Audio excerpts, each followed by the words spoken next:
across the UK, on DAB+, on your smart speaker, on your smart TV, and on your side. This is Talk.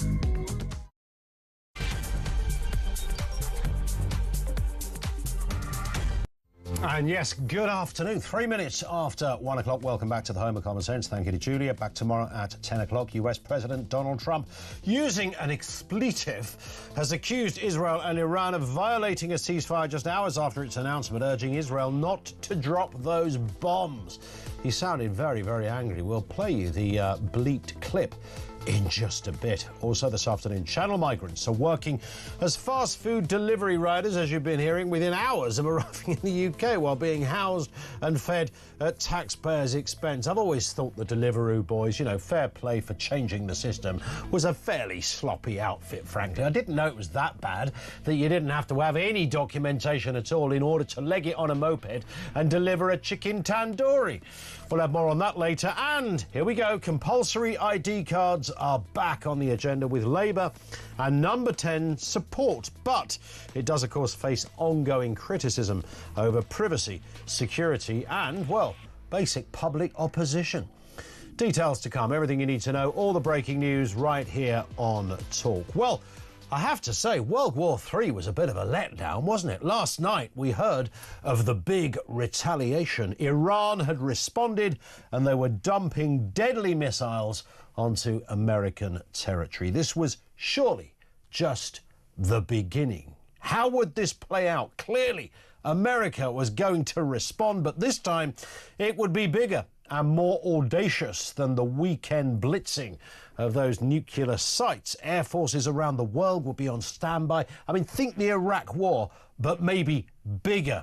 Over here, we had only one image in our head. The RAF and the Army would also be on standby. Fighter jets were given the final once-over in preparation for the inevitable Western response. You could see the headlines. Allied forces carpet bomb Iran. This will make Ukraine look like a bad warm-up act. This could last for years. In the event, it lasted for about half an hour. What the hell happened? Have we averted World War III? 0344 499 1000. It was the most almost a parody of something, the most extraordinary set of events, with Iran launching some missiles onto an American, or towards an American airbase, but calling up America beforehand saying, hey guys, we're going to launch some missiles in half an hour, so you might want to get your team out. So they evacuate the place, make it nice and safe. They launch the missiles. The American air defense system knocks them out anyway. Nothing's damaged. Nobody's hurt. End of story. Job done. Trump comes on, speaks on his social media platform. That's it. End of. It's a ceasefire. Israel no more. Iran no more. Iran have got it out of their system. Job done. Thank you very much. But he has got very, very annoyed. Very, very annoyed. In fact, can we play that little clip now? Because I think we'll probably scatter this in throughout the course of the show. But bearing in mind, his temper, it seems, has been pushed, OK? He's not happy. He thinks they're already about to breach the ceasefire. Let's have a listen to Mr. Trump just before he boarded the official presidential helicopter. You know what? We basically have two countries that have been fighting so long and so hard that they don't know what the they're doing. Do you understand that? Do you ever fight in Iraq? There it is. You don't often hear a world leader say that, and I would imagine news organisations around the world were discombobulating at the president dropping his own bomb, this time in the form of an F1. There it was. They don't know what they're doing. It's chaos. It doesn't have to be. Trump's done his bit. He said, look, here it is. Everyone's got it out their system. The nuclear capability has been addressed. That's happened. Iran got a chance to fire some little weapons in the air, and OK, we knocked them out, but they showed they have a little bit of military might in them. Everything's done. Ceasefire, finito, end of. Have we averted World War III? How are you reading this? Because last night, genuinely, myself and the team were talking, around about 6 o'clock when this all started to unfold. It's like, wow, here we go. I was reminded of when the Ukraine war began. And we sat here every day for months talking quite literally about nothing else. Entire shows were just simply focusing on what was happening in Ukraine. A Russian incursion on European soil was happening. This was our business. The evacuation, the military aspect, non-stop. I literally envisaged that's where we're going to be today and for the remainder probably of this year, talking about nothing more than what is happening in the Middle East. This would be serious, it would be deadly, it would possibly be futile and pointless, but it would certainly not disappear from the news radar. In the event nothing like that happened, as far as Donald Trump was concerned, it was job done, finito. That's it. Everyone's had their say, everyone's done their bit. We've neutralised Iran. Israel have gone as far as they can go. There's no threat to them in that respect, so let's all go to bed. Finito. But his patience is already running out on this one. Have we averted World War III? I mean, think of the implications of this, had this gone further. I mean, do we really need another war, for goodness sake? I mean, this should not be the story of the human journey in the 21st century, that we're spending more on defence than ever. You know, right now, we should be having a debate about, oh, do you remember when we used to spend money on defence and now we don't need it? Yeah, because no one fights each other anymore. We realised it was a bit ridiculous and nothing was particularly gained any longer. We had the world wars and they had some meaning to it, and once in a while there is somebody who doesn't play ball and you give them a gentle nudge, often with a cruise missile, but that's the way the world... But generally speaking, we don't have wars anymore, but we do. And I thought this was the next mama of a war coming around the corner. Apparently not. Have we averted World War III? 0344 499 1000. We'll take some calls on that in just a bit. Let's get a word from Candice Holdsworth, the writer and the broadcaster on this and the other big stories of the day. Candice, good afternoon to you. Good afternoon to you. Always good to have you with us, and it's worth a reminder, I think, of that little clip we just played, Donald Trump speaking on the Middle East. He's really run out of patience. He's not very happy, saying both Israel and Iran have violated the ceasefire. Let's have another listen to what the president said just moments ago. You know what? We basically have two countries that have been fighting so long and so hard that they don't know what the they're doing. Do you understand that? Have you ever fought in Iraq? I might even use that as my ringtone, Candice. I think that would work, or at least a text alert, one of the two. Fairly unpresidential stuff, quite amusing. I can't stop listening to it. There he is, blasting both Israel and Iran. I think it sort of speaks to our times, right? We're all just thinking that, what is going on? You know, it's just like a new thing every week. There's like a funny meme that goes around, like millennials going through their like 100th once-in-a-lifetime event. Like history's happen weekly now. I think Donald Trump appears very rattled by this. He'll have wanted to be seen as the director of events, you know, the person taking a calculated risk, making a bit of a gamble, you know, sort of breaking his no war policy, but it worked out for him. He managed it and he brought the two sides together. But now it's not looking like that's the case. And actually, you know what, if we look back on what he tried to do in Gaza, call for a ceasefire there, call for a ceasefire in Ukraine, that didn't work either. So I think anyone should have looked at this with a bit of skepticism that there was going to be immediate, you know, cessation to hostilities between Israel and Iran, because I think there's still a lot left on the table. I mean, we still don't even really know what Iran is going to do. I mean, they were clearly taken by surprise, but the Ayatollah is still alive. We don't know if all of their nuclear capability has been taken out. They still need to save face. Like, the uprising amongst the population didn't happen. There are lots of variables. There's still a lot that could happen. You do wonder, you know, what the thinking is of these guys. So Iran fired off essentially what happened 9 o'clock this morning UK time. Iran fired off missiles 4 hours into the ceasefire. Israel intercepted 2 ballistic missiles. They plan intense strikes on Tehran. So essentially everything that's been said is ignored. I mean, the whole point of Trump's big statement, we got a ceasefire going, everything's it's gone, and there is no ceasefire by definition. No. Well, I mean, it happened right as he took the presidency, and, you know, Hamas was refusing to release the hostages in Gaza, and he wrote on social media, release them now or all hell will break loose. Yeah. They didn't release them and all hell didn't break loose. I mean, the fact of the matter is, of course, the US is the most powerful country in the world, but there will be a point at which different countries' interests will diverge and diverge radically from the US, and they will act in their own interest. And I think unless the US is prepared to always take a strong hand in every single conflict, countries know that, right? And they're going to do their own thing. I think this is the one thing that Trump has a problem with, you know, with his MAGA base being so anti-war. It's very rigid. And if you're that rigid, people can sort of predict your moves 5 moves ahead. Yes. If you're going to strained by X, Y, Z. It's much more of a strength, I think, in times of crisis, to be ruthlessly pragmatic and very flexible. Yeah, and he's upset. You know, some of those diehard MAGA people, Marjorie Taylor Dogturd, whatever her name is, she's, you know, kind of gone to the other side of the fence on this one. She's not happy. Now she's going, oh, no, actually, everything's fine. Everything's fine. But who knows? I know.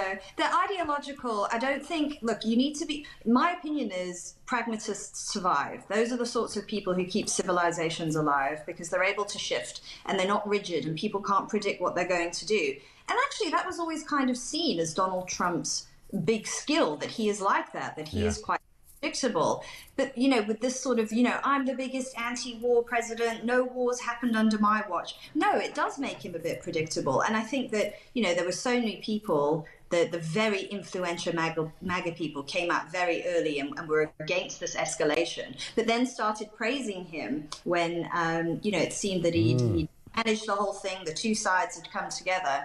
So, I mean, this is highly, highly, highly complex. But there was a moment there where it seemed, you know, Trump could say, look, Israel are not, despite the enormity of their defence and military systems, they're not really capable of being able to go deep and penetrate those bunkers where there might be all sorts of nasty chemicals lurking.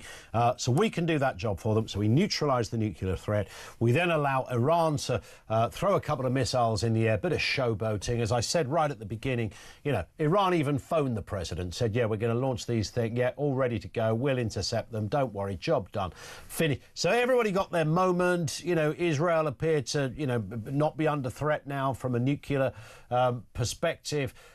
Iran were able to show to the world, we have got some rockets. Trump was able to show to the world, yep, everything's done. Everybody's had their little moment in the sunshine.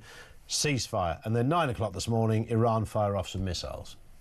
So I just wonder what could be going on in Iran at the moment, because we know that their scientific and military leadership were decapitated, you know, in the first round of strikes when Israel. We know that the Ayatollah is busy hiding underground somewhere. Some are saying he's aging, he's unwell, he's losing his political authority. He's not directing events. And there could be other factions within the military and the country's leadership who wants to take things in another direction. So I don't know if it's that easy to just make a deal that everybody in the country is going to abide by, because this has sort of left a vacuum and there may be many others trying to fill it, and it makes things very unpredictable. Yeah. Let's move to this story. Labour's proposed BritCard digital ID. This has been endorsed by many MPs. Backed by Number 10, aims to tackle illegal immigration, rogue landlords and exploitative work. Critics, however, raise privacy concerns as Keir Starmer's government considers the rollout. Let's have a listen then. This is Home Secretary Yvette Cooper speaking on the issue of digital ID. Here she is. What we are particularly looking at is how we have digital ID for everyone coming to the UK. Through whatever visa, through whatever system that they arrive in the UK, that we have digital ID in those circumstances. We've set this out in the white paper in terms of what our next steps are on this. So we want, for example, to have a digital service linked to e-visas and linked to our border management process to be able to determine whether an individual is in or out of the UK, whether they have left at the point at which their visa expires, or whether they are overstaying and immigration enforcement action is needed. We also want to ensure the e-visas can effectively be used as a way of having that digital ID around the ability to work, to be here lawfully and to have the ability to work. Unless you want to work for Deliveroo, of course, but that's another story we'll come on to. So there it is. You mentioned digital ID. Lots of people discombobulate, not happy with this, privacy concerns. And it's, I think, one of the main areas, Candice, of concern is not so much, you know, if you, in the way of, like all politicians do, in the way she just sold it, you know, this will be great for, you know, sorting out illegal immigration. You go, oh, that's fantastic, you know, well done, Vivek Cooper. But of course, that's not really what we're talking about here. We're talking about an interlinked system that does much more than allow someone to prove their age when they're going into a club. It's much more than that. And this is the problem. The potential with it is the bit that I think scares the bejesus out of us all.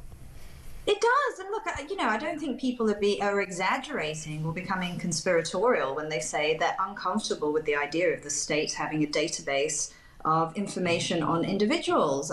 You know, we know that many people in public authorities in this country sort of have a distorted view of one side of the political spectrum. I mean, the Prevent program recently came out with something that if you were worried about illegal immigration, it could make you, it could put you at risk of being a far-right terrorist or something.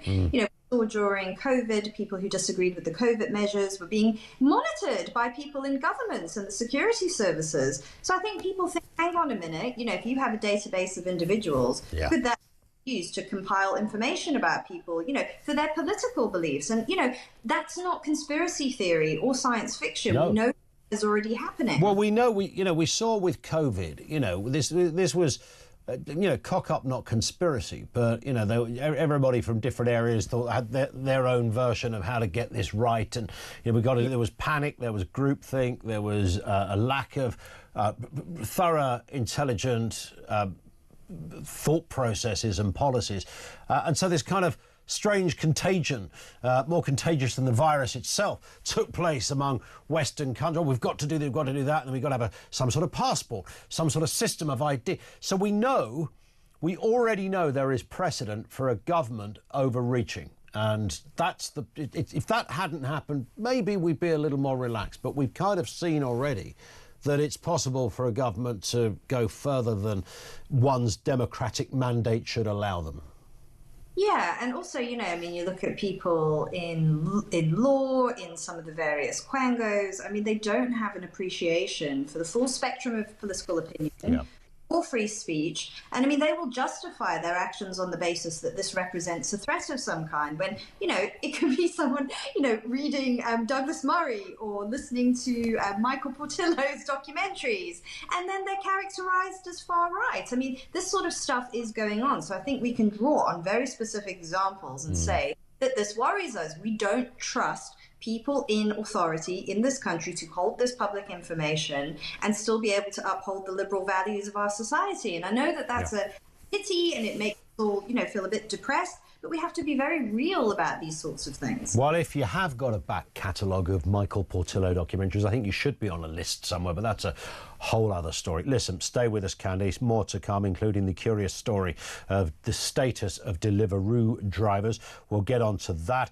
Asylum seekers and harassment, students spending 25 years on their mobile phones. Man alive, the list is endless here today.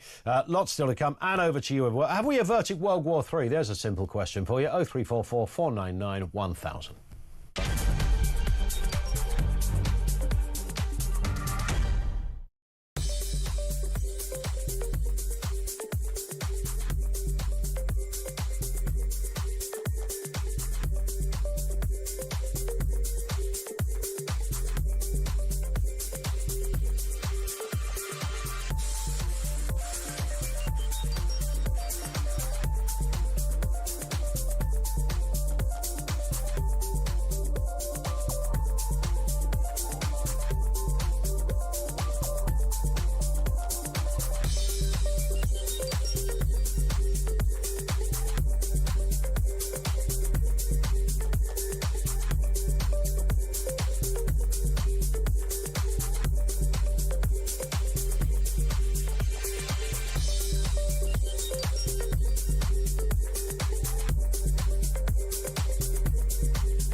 We obviously were not involved in Russia's invasion of Ukraine, for instance, and yet we, of course, have regularly expressed opinions on that invasion and done our bit to support Ukraine in that. Why can we not say where we stand on this issue? And the truth is, of course, is they don't want to state the given answer because they don't want to offend the Americans and trade away our last remaining scraps of influence. But they also know they can't come out because they are very much in the belief that this is going to be a breach of international law. They want to stick by international law. But, of course, then leaves them with ministers unable to say anything.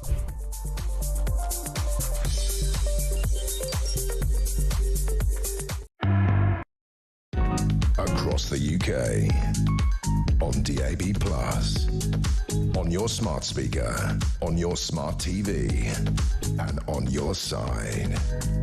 This is Talk. This from Michelle. It says, focusing on this alone, meaning the war in Iraq, war in Iran, means you're distracted from what this government is actually doing. Don't get distracted from domestic issues, Ian. We've got 8 subjects here. That's just one of them. Plenty of domestic stuff on there, Shell, I promise you. Hence the reason we are focusing on this story in addition to all of the others. And Candice Holdsworth is with us, the writer and the broadcaster. Can't make this one up, or maybe you can, Candice. Small boat migrants getting illegal 1,000 quid a week delivery driver jobs within hours of landing in the UK. The Sun exclusive, and it's a beautiful story, has revealed that revealed that migrants are renting food delivery accounts in order to scam the system and make money, all whilst being housed and fed at the taxpayers' expense. Let's have a listen to a little snippet from this Sun exclusive. Hotels in London and Bournemouth, we witnessed dozens of migrants in the full uniforms of Deliveroo and Just Eat, coming and going at all hours of the day. To prove exactly how easy it is to get around these supposedly ironclad work requirements, I posed as a new arrival into the UK and joined forward on Facebook, where accounts are offered for sale. Within 10 minutes, I've been contacted by one so-called Deliveroo dealer who has an account I could rent and begin immediately working on. So there it is. I mean, Deliveroo would say, well, not our fault if somebody's doing something iffy, but nonetheless, we all thought this. Here's the evidence, Candice. Yes, and from what I know, this has been going on for many, many, many years. Yeah. I think now, though, there's just because the conversation has really shifted in a much more strict direction in terms of managing illegal migration. People are finally talking about this stuff. But I mean, if you read the Spectator writer, Theodore Dalrymple, I mean, he said for many years when he worked as a psychiatrist, he dealt with refugees or asylum seekers who'd come in. And he said that many of them work in the black market. And the ones that do, he said, were always psychologically more robust, because it's just the worst thing in the world to just be languishing in the hotel system. And that's just in terms of them. But in terms of, the British taxpayer, why are we subsidizing housing for people who are then going off and getting jobs and earning money and not having any of the same costs as us? The bureaucracy that has allowed this system to develop, I mean, has such an abject view of human nature that anyone would want to live like this. It's just disgraceful. And it's just so irresponsible. I mean, I cannot believe that this has been allowed to get to this point, where we are at this point. We are at this point, indeed, and we've certainly had evidence from callers over the years of a guy I remember calling us, turning up to a hotel to do some electrical work at the hotel, and he couldn't believe how many Deliveroo bikes were outside the hotel, thinking, well, they haven't all ordered a takeaway, clearly. No, they were working for the company, albeit, potentially indirectly. We'll keep our eye on that story. Feeding into this, police in Northamptonshire warning asylum seekers not to harass women or film near schools, or they will face arrest. I mean, what kind of world are we living in when the police have got to make a plea for people not to be rapists? Yeah, and I think I've spoken about this on talkTV a few years ago. This has been known for years. Once again, this has been known for years. I mean, in 2015, when the big migrant wave started happening, in places like Norway, they were running groups for migrants to teach them about sexual norms in the West. And there was a huge, it was a seminal New York Times piece. It quoted, I think, an Eritrean migrant saying, in my country, if you want a woman, you can just take her. And it was just wow. that's fine. You know, we'll let in loads and loads and loads of people who have these attitudes where women are not of equal value. We'll give them a few classes in how to behave and just hope for the best. But of course, that's not going to happen. And I think the attitude is now that actually, you know, maybe we shouldn't be bringing in people who have those attitudes at all, because you're basically asking women in our countries to just bear all the risk. Well, you know, that we have to hope that they change their behaviour and everything that they've been doing at a young age about women. And it comes on the back of that story, of course, of the Afghan migrant, Sadek Nikzad, who was jailed for raping a 15-year-old girl, and he blamed cultural differences on this, which is just beyond extraordinary. But if you import that kind of third world medieval mentality, that's likely what you're going to get. I know. I mean, it just seems so... It's not hard to work out, right? Is naive too kind a word? Is it? I don't know. The thing is that the crime stats were clear, but I think for many years people just felt completely unable to talk about it. But now I think that you know, the floodgates are open and we're all talking about it. And I don't understand why we can't act in our own self-interest. I mean, you look at stories like the Deliveroo drivers, you know, people committing sexual assaults. You know, it just seems so simple and so common to most people what we should do.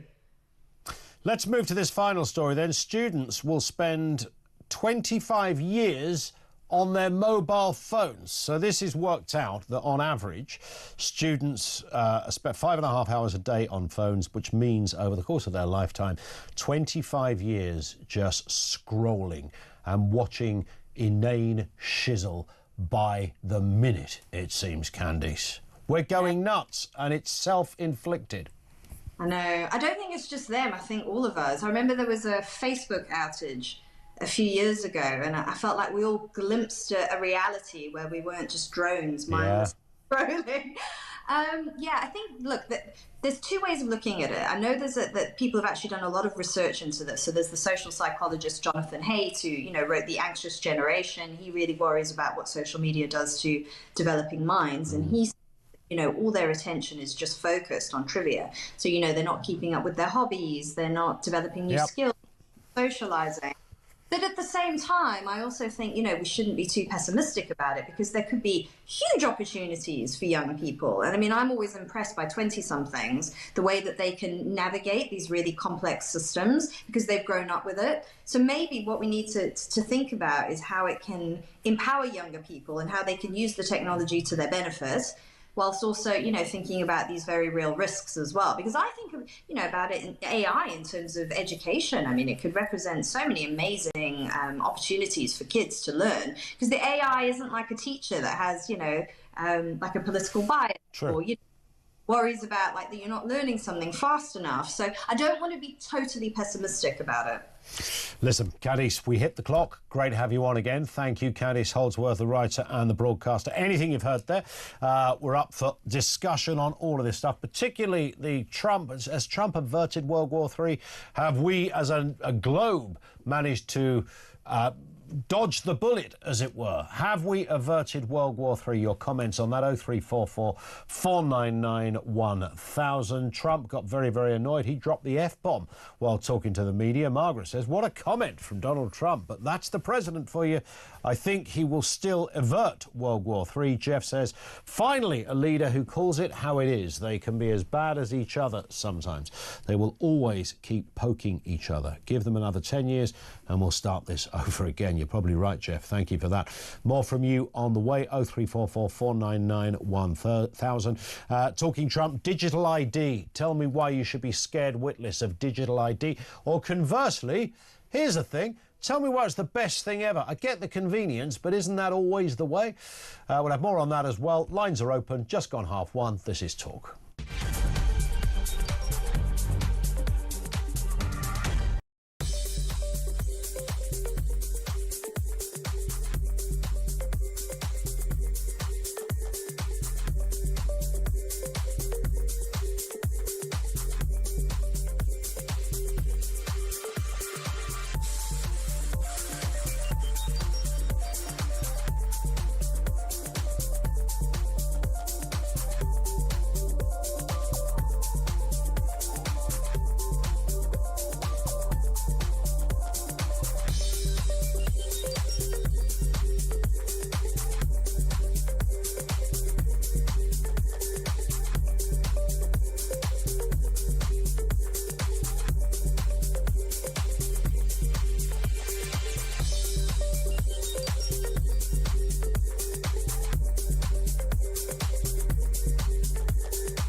across the UK.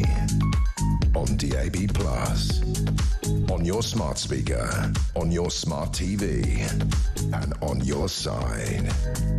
This is Talk.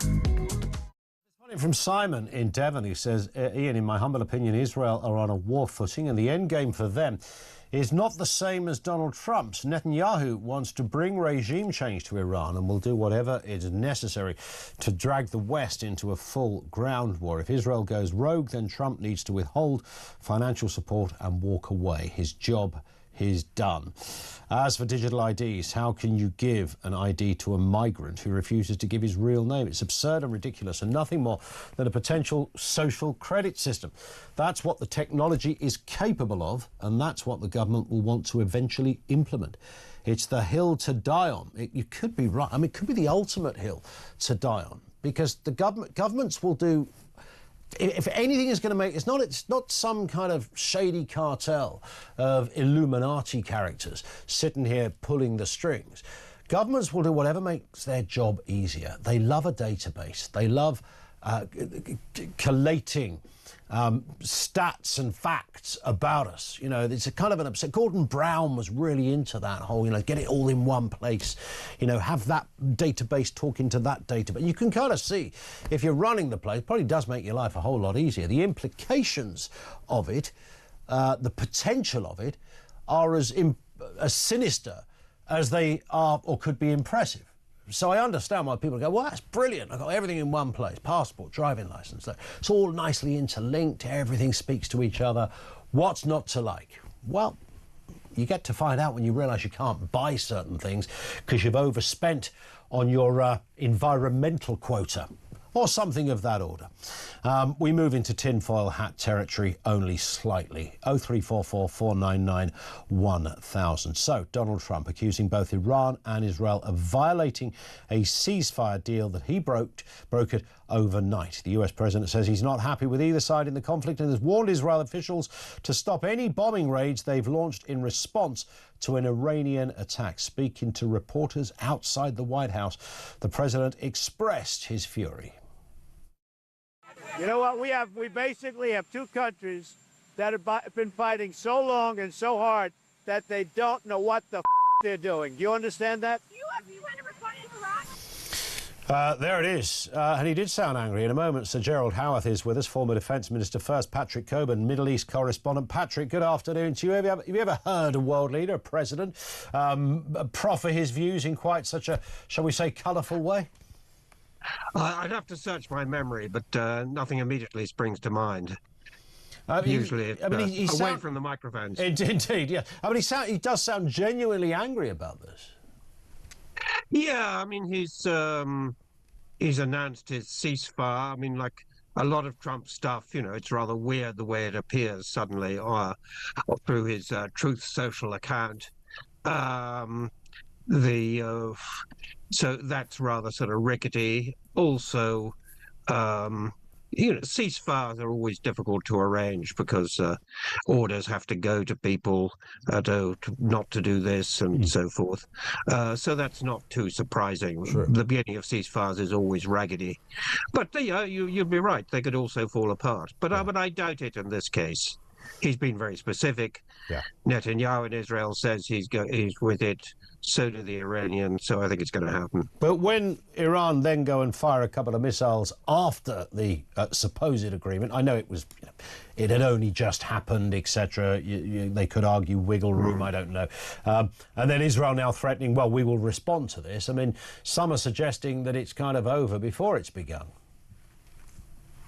One could, yeah, and it's possible, but I'd sort of doubt it, when Trump has got the agreement of both and he sort of announced it, then, I think it's going to happen. He's been talking to Netanyahu from Air Force One which was after that graphic clip that you've just shown. So the Israelis, at the end of the day, can't do much that the US doesn't green light, and certainly that Trump greens light. So I think the likelihood is that this is going to occur, that there is going to be a ceasefire. How long that ceasefire lasts, if we're talking weeks or months, is a different question, but I think this one's going to happen. I mean, some would argue that it was the most sort of almost perfect geopolitical example of diplomacy in a curious way, even though it did involve, a certain amount of military might. They neutralized Iran's nuclear capability. Trump allowed, almost by arrangement, for Iran to fire a couple of missiles into the air that were neutralized quite quickly as well. Israel can say they're no longer a threat. So everyone's sort of had their say. Everyone's had their moment in the spotlight, as it were. Job done. Or is that simplifying things?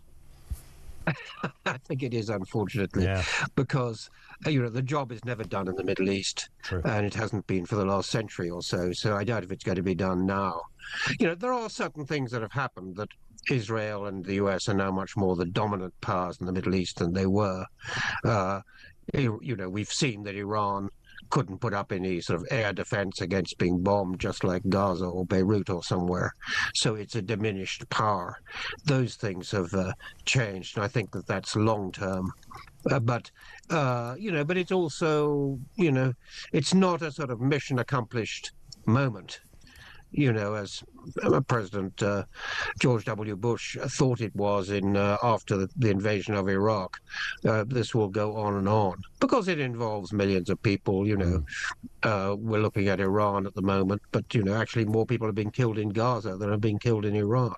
That's going on and on. That's producing great sort of wells of hatred across the region. Does it need something's been resolved? Do some of these countries, namely Iran and Israel, would regime change make a difference? It's often said if there was an election in Israel tomorrow, Netanyahu would not get elected if he was the man whose name was on the ticket. And certainly the Ayatollah isn't exactly somebody who enamors the average Iranian with confidence. I don't think there will be, because these governments are sort of difficult to get out of power, I don't think that's going to happen in Iran. I doubt if it's going to happen in Israel. People have been trying to get Netanyahu out of power for years now.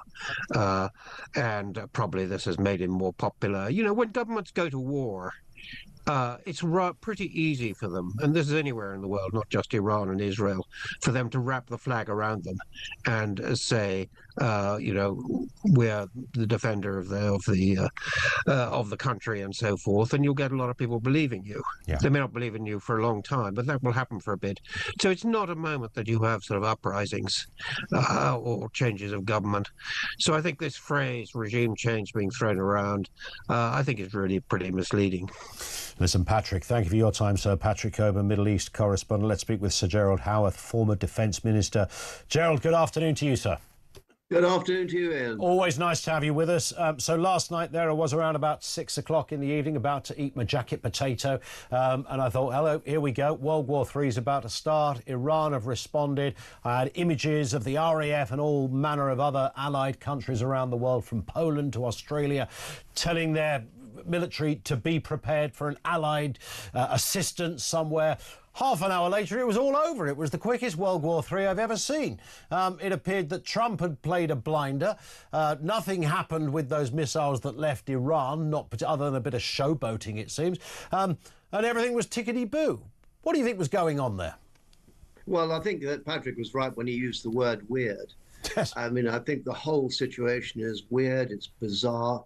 You have a United States president who is completely, utterly unpredictable, always was. And you and I have no idea what his next move will be. And the other factor is that nor does he.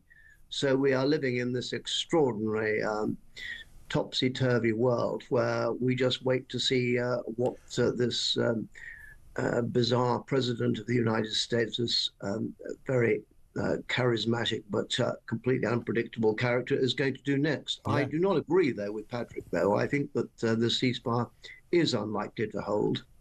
The only thing that will constrain Israel, which will undoubtedly seek to press its advantage, to try to eliminate, to the extent that it feels able so to do, Iran's nuclear capability and possibly secure regime change, which will be in the interest of all of us. But if the President of the United States decides that he wants to constrain Israel, he has the power to do that by withholding military support. But then even President Trump is susceptible to the Jewish lobby in Washington. All of that, of course, is a possibility. He seemed, look, we know this is a man that doesn't play by the conventional political rule book of decorum. We saw it there. There he was dropping the F-bomb at a press conference, I'm sure, to the horror of TV producers around the world who were wondering what on earth they do with a live feed of a president swearing in that kind of way. But some say that's a kind of welcome relief. You know, he's fed up with press releases and the usual way of doing things, whether it's at Westminster or on Capitol Hill, wherever. He goes straight in. He treats it like a business transaction. You're doing silly stuff. You're doing silly stuff. Stop what you're doing. You both fired your rockets. Now let's all go home. Is simplicity a strength or a weakness in this respect? Well, it would be churlish to suggest that everything that President Trump has done is bad or even absurd.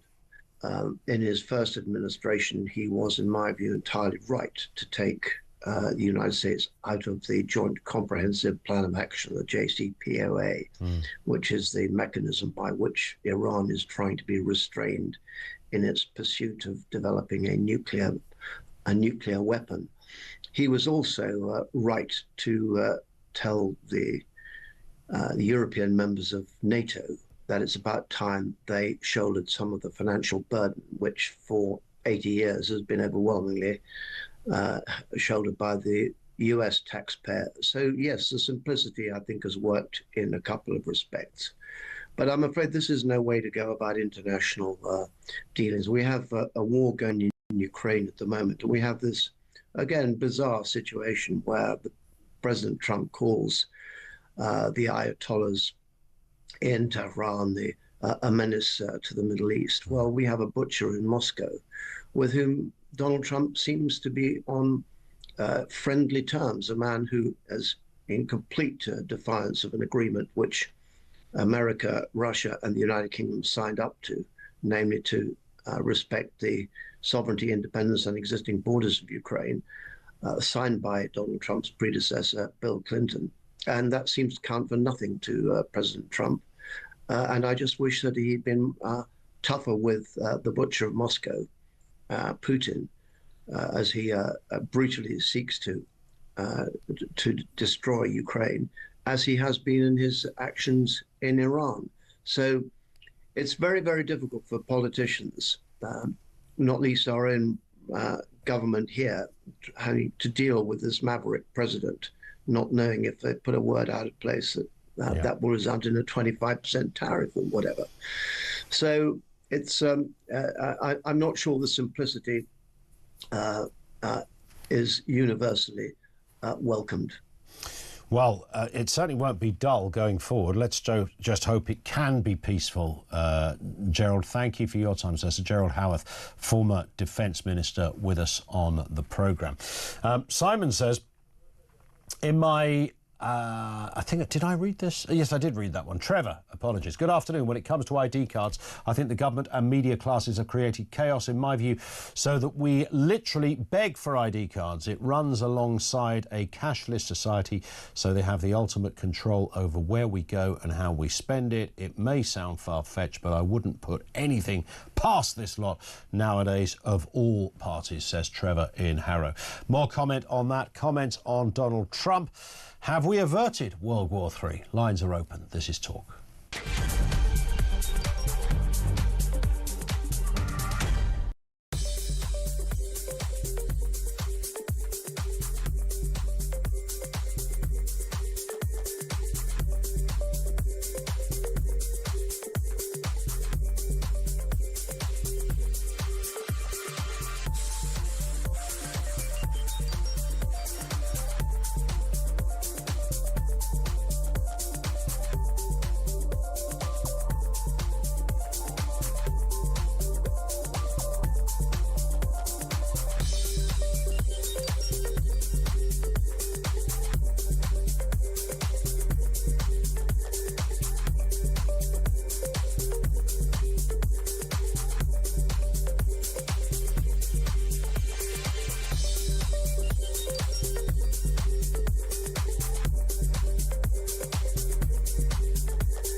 They put illegal migrants first, they put criminals first, they put foreign aid first, they put everything before. Oh, the father-in-law's on every afternoon, Rob. He gets more and more mad. It's a joke. Why weren't they shot for breaking into the Air Force Base? Completely with you, Rob. In any other foreign country, those perpetrators dead. It doesn't happen here because we haven't got any guns, we haven't got any soldiers, we haven't got any metal for the gates, the planes didn't work anyway. It's crap. It is true, though, mate. Somebody said to me on Wednesday last week, we are in danger of becoming a laughingstock.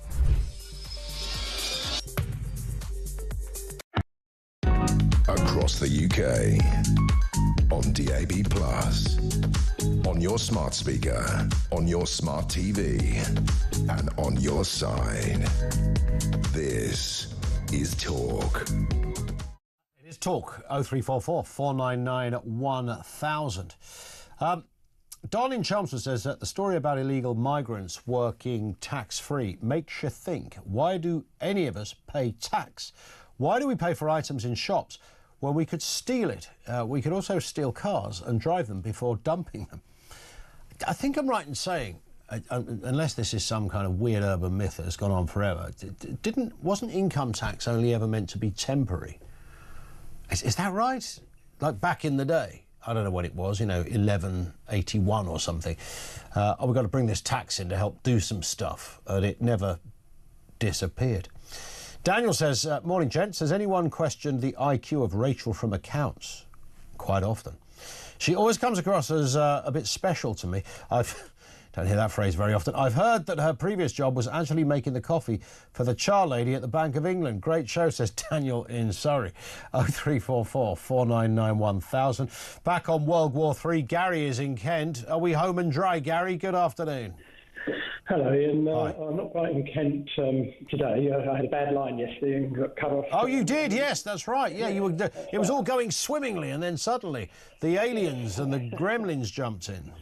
Exactly. Well, now I'm in office. If I looked out the window, I could probably see you in yours. But there you go. So to just recap where I was yesterday, I was suggesting, could an incident like Southport or Ballymena happen in somewhere like Sevenoaks? That's right, yes. That's right, that's where we've got to. And I was suggesting yes, because there are those in Sevenoaks that have, and then there are people that are more affected acutely by immigration, where builders might not have had enough work over the last years, or they've had one holiday, gone down to no holidays, or they're waiting on the NHS because they haven't got private healthcare. So I looked on a list of towns and cities, and Sevenoaks is down at 342 in size. And I was thinking, if it could happen in Sevenoaks, then it could happen anywhere in any of those other towns with larger populations. And I'm thinking, whether Trump has averted a world war or not in the Middle East, there'll be people, we have enough of a demographic in this country now that someone could be plotting an atrocity this very moment. Yeah. It could be a Lee Rigby, it could be a Southport, it could be another 7-7 or a car driving across Westminster, whatever. We've seen a lot of them. Now, if that was to happen somewhere up and around the country, I don't think there's a town here that couldn't go off like that as a result of a reprisal attack of what's happening over in the Middle East. You saw the protests yesterday. There's people that are far more entrenched in their views than those people that were out on the streets yesterday. And also, I think, the country as a whole, when you go through economic cycles that are high and low, an economist once told me that societies experience their most sort of unrest when, not at the very bottom of the trough, but when you're coming off the peak of the trough, when people see everything they've got used to disappearing in front of them, then you get a feeling anxiety building up. And I think that's what's happening. People are worried about their futures, they're worried about their businesses, the economy's not great, but they're also worried about being put to the back of the queue in terms of, social groups and what they can say. And if you add on top of all of that, there's a danger to your young because of the atrocities, then I think we're sitting on, a powder keg, really. And if you think of how we dealt with 7/7, which was 14 years ago, I think now, all of what's gone on between then and now, we've had Brexit and Trump 1 and 2 and COVID and George Floyd and the whole DEI thing. We're a much different country than we were back then in terms of gut feeling, for want of a better expression. And back then, when we had those atrocities, the reaction to it was, I'm going to go into London the next day. I shall not be scared. I shall not react to it, because then the terrorists get what they want. I'm not so sure that we would react in such a measured way now, given all that's happened between now and then. That's interesting. In the same way. Yeah, there is a very sort of splintered horizon out there, isn't there? There's not that same sense. Even it was actually 20 years ago, 7/7. Not that sense that, you know, don't worry, I'm going to be stoical about this. Not stupid, but I'm going to, you know, get on with it. Yeah, I think you've got a point there. I wonder whether we would act the same again, because what we face as a globe is so very different, and opinion around it is so very different, and maybe we glean a lot of that from social media. Listen, Gary, I'm going to move to get more comment on. Thank you for that. The line was crystal clear this time as well. Andrew's in Hertfordshire. What have you got for us, Andrew? Hi. Yeah, hi. Look, Trump has shown great weakness. Kissinger, if someone bombed an American asset, would he actually let them do it? So Trump, who's desperate for a Nobel Peace Prize. That's all he wants. He wants that ticket. So he's shown great weakness in letting the abuser, Iran, have the last word. So if you look at any abusive relationship, and heaven forbid those poor children in Rotherham, all the abuser always says, this is the last time. So Iran has said, look, give us the last shot. The power rests with Iran. He's been incredibly weak. He should have crushed them. And as that satirist said in the US, when Henry Kissinger was given the Nobel Peace Prize, political satire is dead. Yeah. He had to crush them, Ian. He had to crush them. Do you think Trump, though, I mean, unconventional as he is, and yes, he's gone against what he originally, no intervention into foreign wars. He would say this is, exceptional circumstances. He's hardly sending the troops in on the ground, but, he was tactically involving himself in something that was, so crucial that it required it. They keep talking about Trump playing a game of 4D chess. Underneath the, all that's going on, there's a kind of very clever plan and a very clever man. Do you buy that? No. Unfortunately, people in his position in business, they have, just like you have your researchers, you ask them to do something, they bring it to you, then you make decisions. That doesn't make you clever. Someone like Kissinger, the depth of him was off the scale. And that's the problem, is that he just goes the way he's pointing. Yeah. It's interesting. So he's reacting on the hoof, treating it like a business, and maybe that's not a good fit for, potential World War III. But has he averted it, though, Andrew? I mean, whatever you think of him or the tactics, is there going to be peace in that region for a bit? There'll be peace in that region when you cut the head off the snake, as the Saudi Arabians said. And the reason there won't be peace through Trump is he sent Kirsty Allsop, or Phil, to negotiate with Iran, China, and the US, and a state agent. Think about it logically. Yeah, that's a TV show I'd pay to see. Kirsty and Phil in China. Well, it's not their fault. They're very good at what they do. It's not. They're good at what they do, but do you think someone who was selling real estate in Florida could actually have the mental capacity to negotiate with Putin, who kills people? Yeah, he's surrounded himself with a team of people that on the outside are quite attractive to some voters. But boy, have you got to be across it at that level. You've got to be so across it at that level, whatever government you work for, but particularly the US government. And you can see where the chinks in the armour would be there. Andrew, thank you very much indeed. Andrew in Hertfordshire. We'll have more comment. Digital ID is a big one as well this afternoon. You're buying into it? Yes or no? If not, why not? Or would you go against what you normally think? Because you know what happens when they introduce stuff? We all have a moan up and then we go, do you know, it's actually quite convenient, this. I can do everything with it. All my details in one place. But we know the pitfalls. How much do they disturb you? And Donald Trump, he had a bit of a swear-up, dropped the F-bomb, but has he averted World War III? Our lines are open. We'll have more from you after the news at 2.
the UK. On DAB+, on your smart speaker, on your smart TV, and on your side. This is Talk.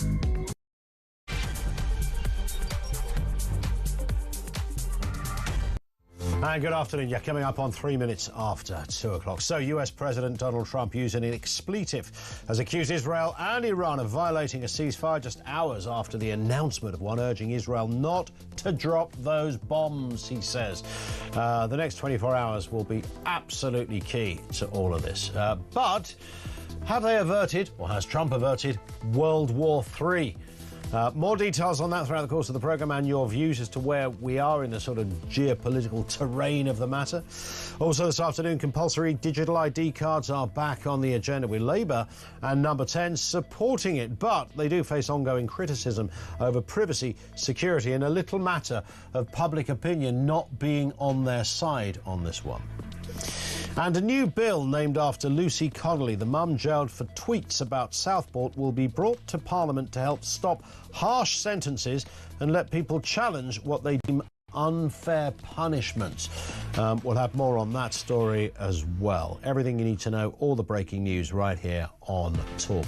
It was a curious moment, just to kind of abridge what I said in the last hour, that around about 6 o'clock last night, it looked like an inevitable World War III situation. Iran firing back towards US soil, as we saw it at a US military base of all places, the biggest they've got in the area, and Iran sending the rockets. Man alive, this isn't going to end well. Trump's clearly going to retaliate. The rest of the world will surely have to become involved. The RAF will be giving all of those jets the once-over at our bases here in the UK, ready for the carpet bombing, along with the Allied forces from Poland, Spain, Australia, New Zealand, you name it.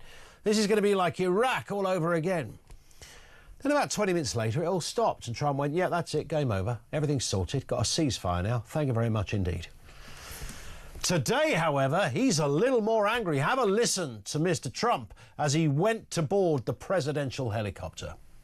You know what? We basically have two countries that have been fighting so long and so hard that they don't know what the they're doing. Do you understand that? You ever fought in Iraq?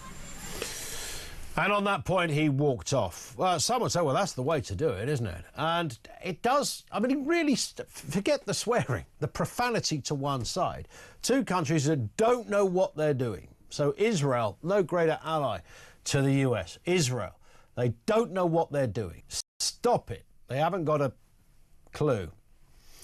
Let's speak with Callum Price, Director of Communications at the Institute for Economic Affairs. Callum, good afternoon to you. Good afternoon. How are you doing? Did you ever hear the like? Mr. Trump dropping the F-bomb in not just wasn't like a moment where he went, oh, sorry, didn't mean to say that. This was a very emphatic use of the word.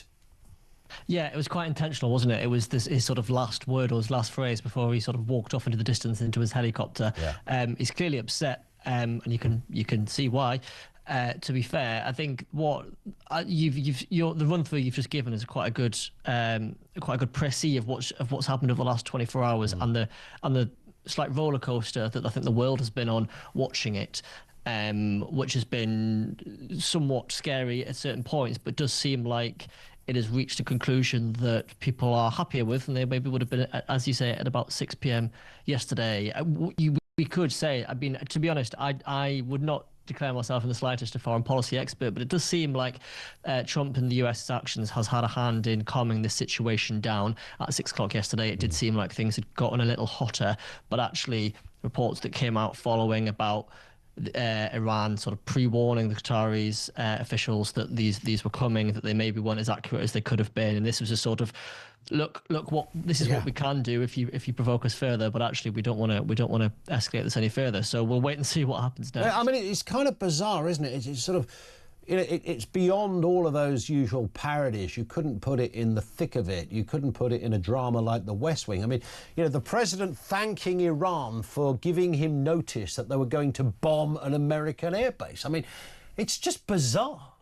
It is utterly bizarre, and it's quite a good example of how foreign policy and international relations is so about sort of facade and show and posturing as much as it is about hard power. And that's not to say that it's all about soft power, because it's clearly very much about hard power. But it's the reason Iran couldn't had to save face almost by showing that they were going to do something but didn't want to escalate it further. So we're showing that they could without actually doing any serious damage. And even the US strikes were targeted and aimed at the specific problem that they're trying to address, which is Iran's nuclear capability. So it's a lot of bravado on show, a lot of one-upsmanship, a lot of gamesmanship. But hopefully things are at least past their peak. But we'll wait and see. Is it a problem for Keir Starmer that he's refused to kind of overtly back what America are doing? We've had people like David Lammy tying themselves up in knots, trying to do the dodge of the question. I understand MPs sometimes have to do that, but when you're asked the very straightforward question, do you support America? And then your answer is, well, we're not actually part of what is happening. Yeah, no, that's not the question, David. The question is, do you support America? Neither the Foreign Secretary Lammy nor Mr Starmer have been able to fully answer that question. Does that matter at this stage?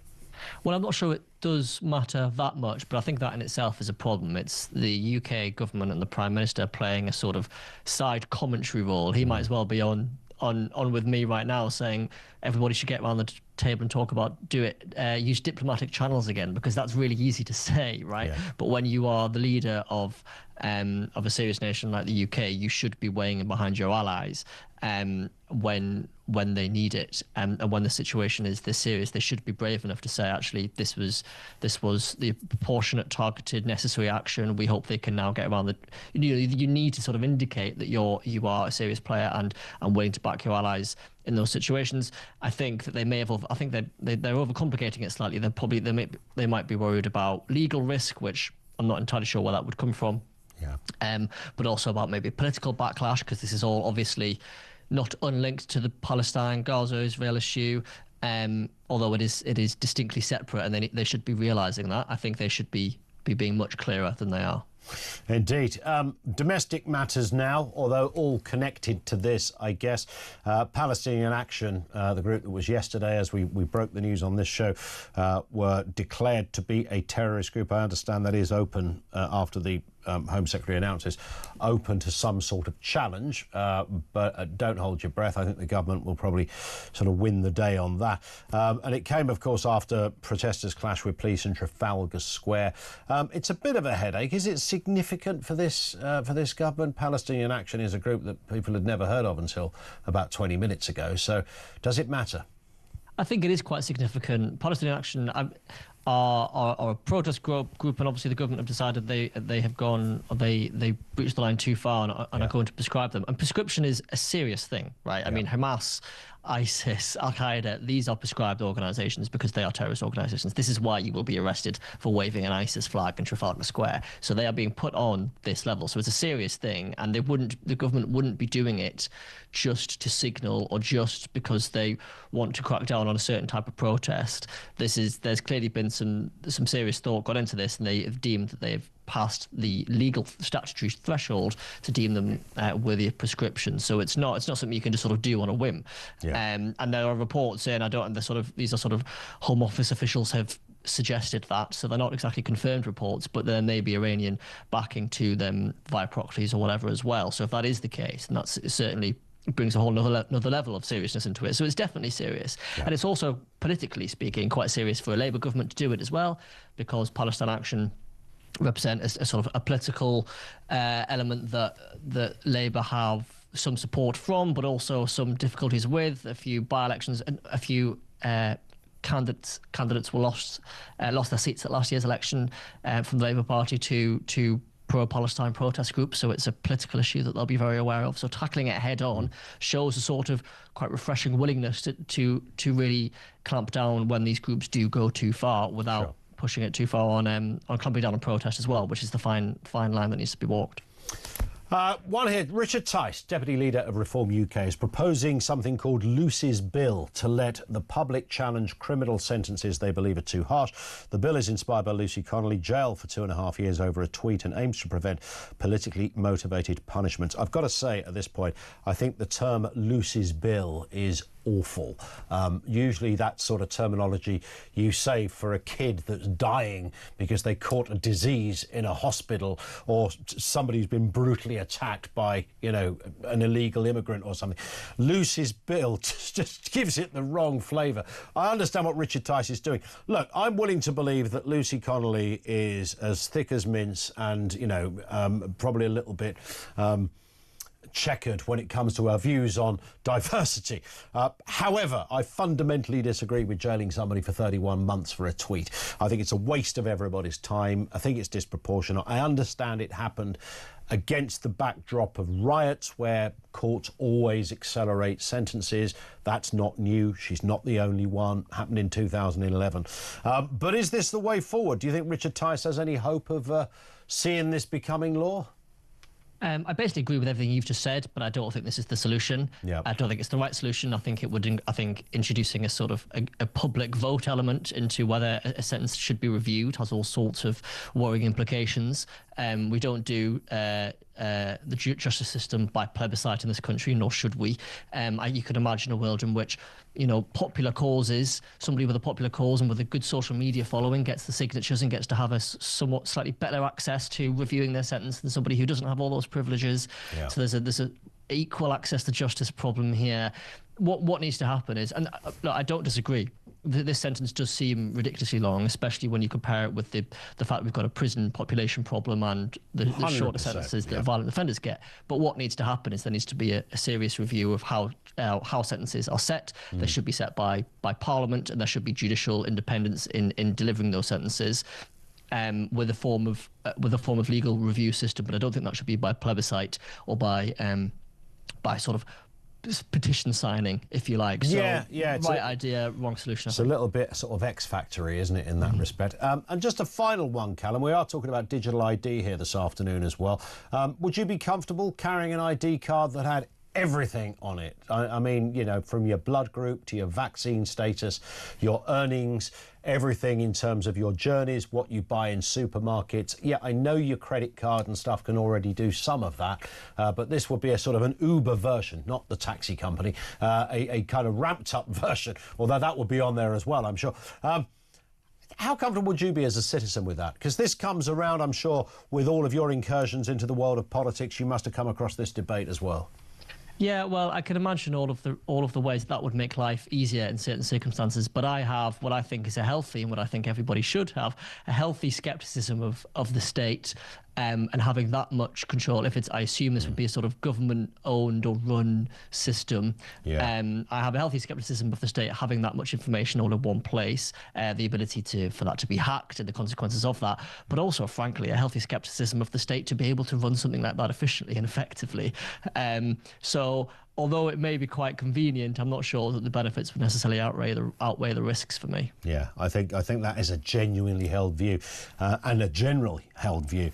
Listen, Callum, thank you for that. Callum Price, he is, of course, Director of Communications at the IEA.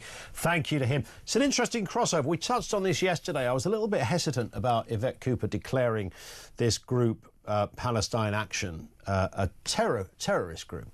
And of course, it usually depends on where you sit politically on whether you fundamentally agree or disagree with something. And you have to kind of take that moment to remove your foot off the gas, take a step back and a big old deep breath and go, right, OK, is this what my government should be doing? Now, I don't know a lot about Palestine Action. I'm sure they have all sorts of sympathies with all the wrong people. I don't think they've got any track record of terrorism, as far as I know. And my point yesterday, I'm still slightly kind of wavering on this, was, these are horrible people. They're representing a horrible cause. They're not, they don't have the same values as us. They endorse people who don't have the same values as us. So even if they're not terrorists, they endorse people who do terrorist stuff. Blah, blah, blah. But do I want my government banning groups because I don't like them? Because there's a lot of groups out there. You set a precedent for this, and you end up in... Somebody mentioned Britain First yesterday, which is what you would call a right-wing group. Not a terror group. There are people who've had affinities with them who've gone on to do terrible things. I don't want them called a terrorist organisation, either. I don't want my government to do that. In the same way, I don't want my government to be jailing people for 31 months. I want to be able to fundamentally disagree with somebody. I mean, it's just such a massive waste of time and money and effort, and a completely misguided use, not just of our prison time and our justice system, but just a misguided use of how we dispense the state. In fact, it's an obscene use of how we dispense the state onto the citizen. And again, you don't have to agree with Lucy. I don't know anybody who agrees with what Lucy Connolly tweeted. I don't have a problem with thinking she probably does think that stuff. Yes, she deleted it when she knew she was going to get caught. She's a half-wit, you know. She's clearly, when it comes to it, she might have got a good university degree, but she ain't that bright on this kind of stuff. And I get the backstory. None of that matters. Do I want my government jailing people, or representatives of my government, the judiciary, jailing people for tweets? And the answer is no, fundamentally no. I can't think of many examples where you'd ever want to do that other than an absolute, direct, unequivocal, demonstrable and provable threat to kill or maim somebody in some kind of way. Other than that, and I know it's a grey area and I know it's really difficult. Similarly with ID cards, you see, this is the correlation of where we're living in. Yeah, I'm a sucker for, I love convenience, okay? My entire life works on nuance and convenience. I can never help myself exploring the other side of something because I love a nuance, because I might get a better truth out the nuance, etc. And similarly, making life easier. There's too much going on in the world to make my life complicated. Paperwork, all the multiple accounts, passwords, all of that. Stick it all on one place. Brilliant. It's a card that does it all. I haven't got to worry about my car insurance. It's all there. My road tax, my national insurance card, my birth certificate, my journeys, so I can, when I'm doing the taxes, I can just, with the use of AI, how much tax do I pay this year? What are my legit expenses? Without having, it's all there, and the card will help it along nicely. That kind of shizzle should appeal to me more than anyone on the planet. But do I want my government in charge of it? Hell no, because I don't trust it. And even if I did find my way, or find a way of trusting this particular government, what about the next government? What about the one after that? What about when we start to get, I don't know, we go through a period of real warfare on the planet, or some other virus, or whatever the hell happens? Oh, look, we got the brick card. Don't worry, we can track everybody. He hasn't got a vaccine. Don't let him anywhere. He's eaten too much red meat. I know these are slightly tinfoil hat examples, but some of them not so far. So it's about your relationship with the government. You have to be brave enough to sometimes separate what will be good for you, or what you specifically agree or disagree with, and look at it objectively. Take a step back, take a breath, and go, right, is this, in the 21st century, the way that the government should do business in conjunction with the citizens that it is elected to represent? And the answer to all of those things is no. 0344 499 1000. That's where you'll find us. More comment coming from you next on Talk.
If you look at Iran, they probably welcome the chance to have a breather. They are on the ropes at the moment and therefore would welcome some sort of ceasefire. But why would Israel agree? They've got their foot on the throat of Iran. They were pummeling away at their missile capability and the nuclear capability. So why did they agree to stop? And I was just wondering whether this was pressure brought by President Trump to be seen as the peacemaker, but an uneasy truce. And as soon as anything happened, it looks like Israel's decided to start up again. Across the UK, on DAB+, on your smart speaker, on smart TV, and on your side. This is Talk. This comes from No Name Given. Lucy Connolly is a victim of the state. Stop slagging her off, you horrid man! Yeah, do you not listen to a word I said? Doesn't matter. She's not your mum, mate. Doesn't matter whether you like her or dislike her. That's not the point. We probably fundamentally agree she shouldn't be in jail.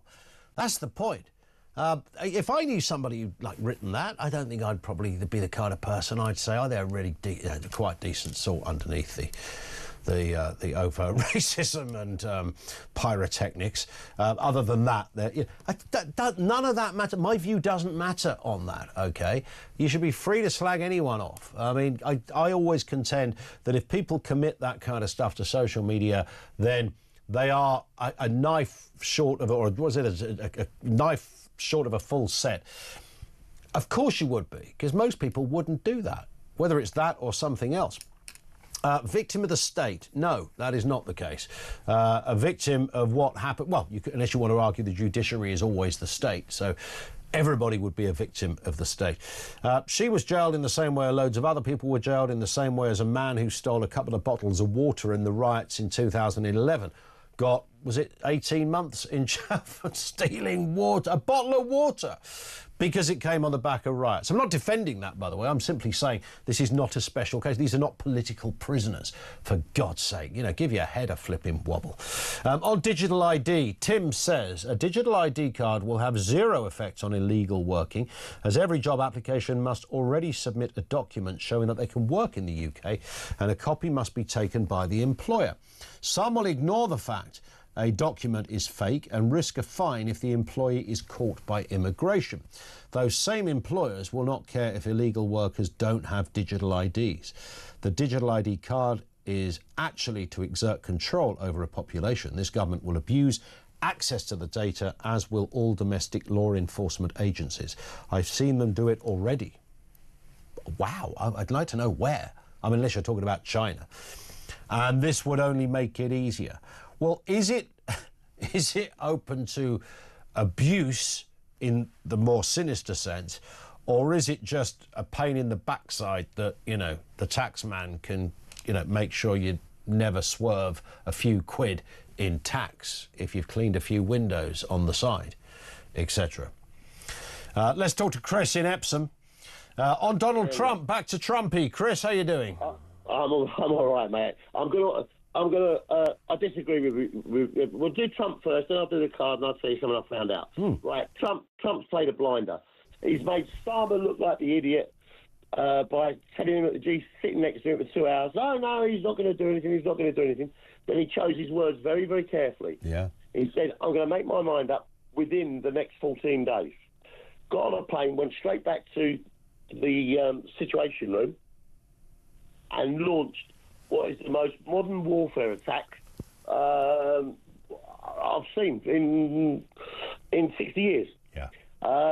Absolutely blinding. And he could have made 38 hours, those stealth bombers, return trip, and that could have been cut in half, but he would have had to have used Diego Garcia, and he couldn't trust Diego Garcia. Yep.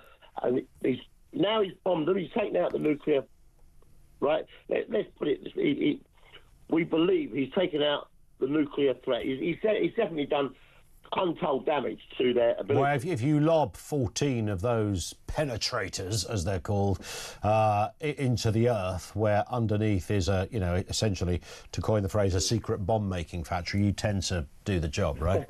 Yeah, they're called MOABs in America. Mother of all bombs. There it is, yeah. So he's dropped them, and it brought everybody back. They got in and out without being seen. No fighters launched.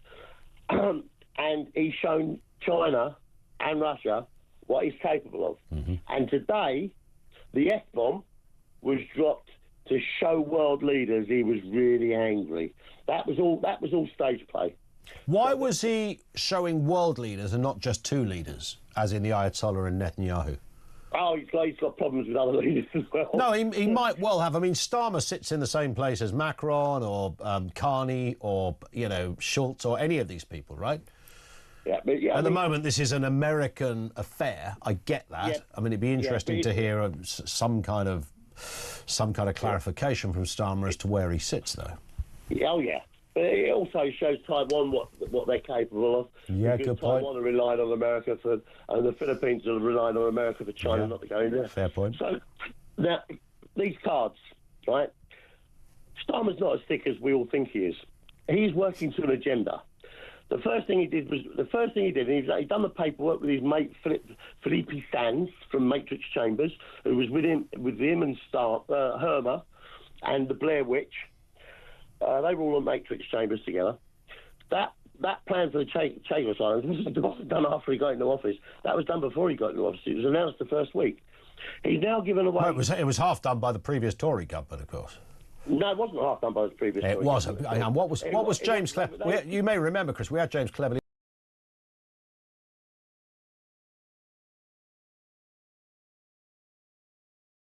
Apologies. What he should have done, he was kicking it. They were kicking it down the road. They were just playing games, but he didn't want to own up to that. They were never going to give it away, not in a million years. The Tories give something away and pay somebody to take it. Give me a break. Wow, yeah. you nearly did a Trump then. The cards. Yeah, you'd have your digital ID, wouldn't you, Chris? Giving away the Chagos Islands. He'd done a deal with Gibraltar, and then a week after, it comes out that he's also signed over control to Spain, so Madrid can now stop a Brit from going and living in a British territory in Gibraltar. They've now got control of that. I don't think that's quite true, Chris. Yes. No, it is. It absolutely is. Look it up. I'm pretty sure that it's a border issue, which I don't know whether that's Spain roostering or because it's not the first time we've had this debate about whether there should be kind of like the Eurostar. You know, you get the French police this end and similar deal. Listen, it's the first step of his agenda. He's sidling up to Europe. Europe are doing their card, the European ID card, all right, digital ID card. He wants to get next to them. That's what the Brit card's going to be for, okay? Boris Johnson said he would, what was the phrase? He would eat it rather than use it. It would never happen on his watch. He can see. Yeah, he's a member of the WEF as well, as Starmer and Blair. And they've got that idea, the WEF. This is all part of the agenda. I'm not some nutcase conspiracy. No, but when you say the agenda, what do you mean by that, the agenda? If you go to have you ever gone onto the WEF website? The website? The WEF, WEF, World Economic Forum, Davos. Oh, God, yeah, I've been on that. Yeah, of course I've seen that. Right. I've read the books by Klaus and all the rest of it. There's not just the WEF around, by the way. There's other of these organisations. No, that's the one most people have heard of. Although, even though it's been going for 60 years, it's only in the last half an hour we've talked about it. Yeah. Well, I've mentioned it to you before. Now, the cards just give the government far, far too much control. They're talking about 15-minute cities, which Khan has signed up to. So your card... There's no... but that's not quite true. There's no 15-minute cities, Carl. You couldn't have a 15-minute city in London. Ian, you've got to go and do your research if I'm going to tell you. Mate, I've done it, I promise you. I know what you've read, and you have done... And look, World Economic Forum, I hate lobby groups, OK? But we'd live in a really weird... If the World Economic Forum was dismantled tomorrow, we'd all be sitting here going, why have we not got a group of people that sit together with governments and businesses? Wouldn't you be saying that? You'd be ringing me going, why are they not talking to each other? Not in the way they're doing it. Yeah, but the World Economic Forum doesn't have any teeth. It only has... It only has people who... It only has countries that take the groupthink easy way out. All right, I'm not going to argue. I'm not going to argue with that. And bear in mind, good old Klaus. I've got to tell you this, Chris. I mean, good old Klaus. Frankly, should be given a Nobel Peace Prize or a Nobel Sun Prize for the best business idea ever, where he got a load of companies together and said, you give me £5 million each and I'll introduce you to a Prime Minister. I mean, the man's a flipping genius. He's gone now, by the way, but wouldn't you? I'd love to have come up with an idea. He's removed. Listen, they're telling you he was removed for investment. Do you know who's going to go and take over? Were you talking about Ursula here? Yeah. Well, she might. Well, she'd be perfectly placed, wouldn't she? Oh, mate. I mean, it's not. I'm not supporting them. It's not illegal. It's just World Economic Forum. There's nothing. You know, there's no grander puppet master above the World Economic Forum. World Economic Forum is largely ignored by governments. It is. There are bits of what gets discussed, but if you took out the forum, you'd still have the same things happening. Is my point, and I think we get too excited. Okay, forget that for the minute. You know, Microsoft and Apple are introduced to a couple of leaders, and they say, look, if you want to make your country a better, easier place to function, not defending this, I'm just explaining, and then this is the best way forward because everyone's going to be doing it. Artificial intelligence is the best example. It's coming. Quantum computing, 3D printing, you know, it's coming. Nothing to do with Klaus. Answer me this then, okay? Go on. If it's got no teeth, okay? It's the people that are putting the money in. Yeah. All right. Like Larry Fink of BlackRock. Yep. And Bill Gates. Yep. Who on the morning of Trump's inauguration get 3 hours with him in the morning of his inauguration. They then fly to England and have 2 hours at number 10 with Starmer. Yeah. That I promise you, the chronology of what you just said did not happen.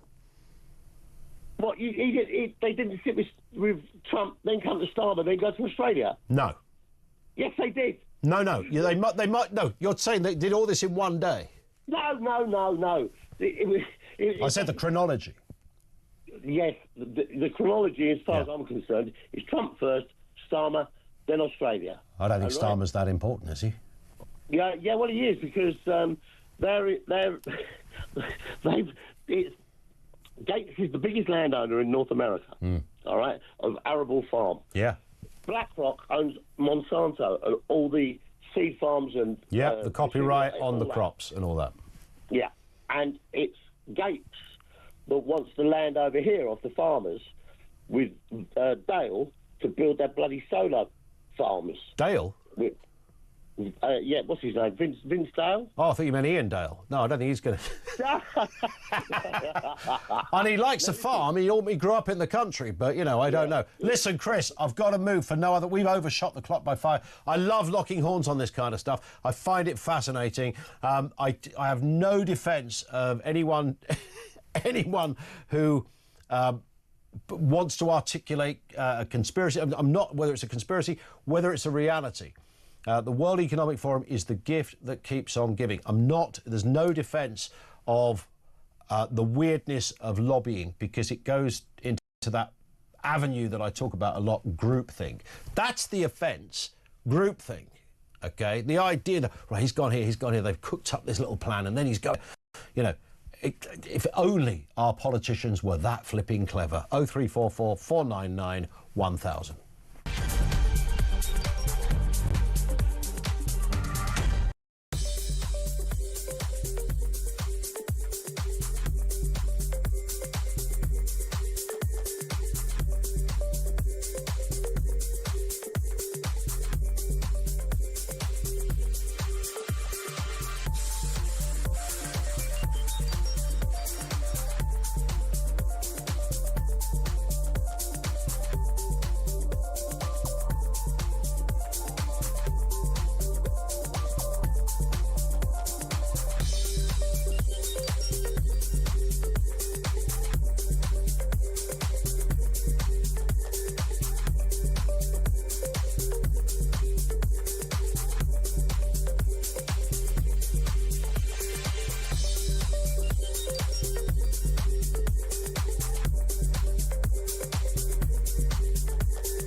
across the UK, on DAB+, on your smart speaker, on your smart TV, and on your side. This is Talk. It is Talk. And yes, there is a lot. There's a lot to talk about. We'll go through some of the messages in a few moments' time. This one's interesting, that came from Liar Politicians UK as Rogue Parliament. It says Ian Collins and talkTV and Keir Starmer are pushing for a plan for digital ID to have ultimate control of the planet. Well, how can I be pushing for it when I'm fundamentally and unequivocally against it, and couldn't really have been more clearer than that? Whatever anybody wants to tell us. But it's never gone away fully, this one. I think I first probably debated the digital ID thing, I don't know, 1997 or something. Goes way back, when the digital world wasn't really a thing. But then it's over the years, it's kind of, become clearly quite mainstream. Downing Street are apparently looking into plans for a new digital ID card called the Brit card. Backed by some Labour MPs, the system is designed to help crack down on illegal immigration. I don't believe a word of that. Dodgy landlords and exploitative employers. Labour proposed a similar scheme back in 2006, but it was scrapped after a public outcry over privacy and security worries. Let's speak to Alex Klaushofer, author and journalist who's written a piece on exactly this. Alex, good afternoon to you. Hello. I mean, there's nothing we love more than an ID card debate, but when you put the word digital in front of it, man alive, it really does flare up into something else, because we can all see potentially where it could go, even those of us that haven't watched all those kind of dystopian movies. But it seems to be really that point, Alex, isn't it, that kind of does concern people, to put it gently. There is a genuine concern over privacy. Well, I think they're right to be concerned. And when people just talk about having a general feeling of unease or a healthy scepticism about it, they're right. Because I suppose on this, I'm kind of in the middle of the people who have that feeling, but without being able to necessarily back it up, and the people who are watching the kinds of things that you're talking about. Because I've been following the policy on this and linked issues for a number of years now. And it's there. The reasons that we should be concerned about digital ID are in the policy documents. So that's the first thing I would say to people. Yeah, give us look at the laws. Give us an example. Yeah, give us an example, if you would, Alex, of where those concerns manifest in the policy. Okay, let me give you an example of not just the centralised concern, but the data sharing, because there's two issues around this. One is that it gets centralised and there's a unprecedented level of control around this. And the other issue is that the data gets shared. So it's all our data going into one place and then potentially shared and sold to other government, to other government departments, to partners, commercial partners, and so on. A couple of years ago, I got a letter from a body called Our Future Health. Mm-hmm. This was linked to NHS Digital. I apparently wasn't opted out of NHS Digital, which I had tried to do, but it was a little difficult. Yep. And I received this letter saying, would you like to take part in this marvellous trial? We just want your blood and a few other things. And then when I looked on the website, it was linked to a whole range of commercial organisations, including pharmaceutical companies. So that's an illustration. Yeah. There are so many examples now of where data is being shared and where there are plans to share data in future, that the fear that data could go any and everywhere. And if you think about partners, commercial partners, that means trainees, companies abroad, interns, temporary workers. Who's getting all this stuff? Yeah. There are so many plans for this now that it's hard to keep up. Some stuff is in, I think, the Digital Data Access Bill. And then the other stuff, which is pertinent to this whole latest proposal for the Brit card, is where it's coming from outside government, which is think tanks. So in this case, Brit card, the latest proposal is coming from Labour Together, but they're repeating claims. And in fact, the lead author of that report for Brit card was the lead author of the report for vaccine passports proposed by the Tony Blair Institute for Global Change back in 2021. Those proposals all kind of link up. And if you have a look at the policy documents on the Tony Blair Institute for Global Change, you'll have a whole series of very, very detailed policy documents, the like of which I've never seen in a think tank before. They're the kind of, they have the level of detail that you might expect from a former prime minister, but you certainly wouldn't expect from an unelected body or a think tank that is supposed to have some degree of independence and be serving the public. What is it they want then, Alex? I mean, we talk about and have done for years that, data is as valuable as gold, etc., and all this stuff. So on that basis alone, okay, on the kinder side of this analysis, you can say, okay, pharmaceutical company want to flog you some pills in case you get ill, and this group over here wants to make sure that you hear about their latest offer, and there's a group over there. So you could say there's almost a kind of commercial imperative involved in this, and not desirable, pain in the neck, junk mail, but a kind of booster rocket version of that. But at the more sinister side, of course, is that you're being tracked in everything you do. And that's, I suppose, the area that is a big concern. Yeah. This has already happened. People say, oh, it probably wouldn't happen. It already happened with COVID. I knew someone who got a text from NHS Track and Trace. He had been allegedly in some place with somebody who allegedly had COVID, and he was told he couldn't go out and he couldn't work for 10 days. Now, it's quite a problem if you have no furlough or compensation. Other matters. So when people say, oh, it hasn't happened, it couldn't possibly happen, it's already happened on a sort of first trial run. And then we've got to look at things like the WHO, the pandemic treaty, and the linked change to the international health regulations. It's important to see that they work in tandem, hand in hand. The fact that most people don't really know much about the detail of that because it hasn't had proper parliamentary scrutiny or any public debate. It's something that's been negotiated behind the scenes. Then you look at the EU Digital Health Pass, and these kinds of things are modelled on the kinds of proposals that Tony Blair and the World Economic Forum, funnily enough, I heard your earlier item, were talking about, to link the ability to travel and to get into domestic venues, a health pass linked to digital ID. So it is all absolutely connected, unfortunately. It's interesting. When I've heard Blair talk about this, because I'm kind of fascinated. Earlier we were talking to one of our callers, Chris, we mentioned Bill Gates, and, obviously I'm pretty sure in the Venn diagram, Gates's name would appear there somehow, because those kind of people do. But let's just take Blair. Because they are very similar characters, and when I say this, I don't say this as an insult or a pejorative.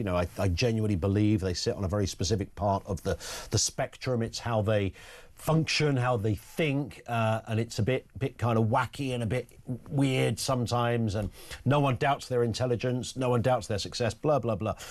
When I hear Blair, he doesn't run away from any of this. He seems to say, yeah, it is that. It is. There's tracking involved and there are some inconveniences, but it will pay. It's the new world we live in. You've got to get beyond it. Back in the day, there were lots of things that people thought were inconvenient when you started doing them that just become the norm. And we have to get used to the fact that this is the way the world is going. This is the direction of travel. You can't uninvent the technology and the algorithms and all the AI components that make this function, so run with it. And yeah, you might surrender a bit of your privacy, but everything else will make life better. That seems to be the kind of Blairite response.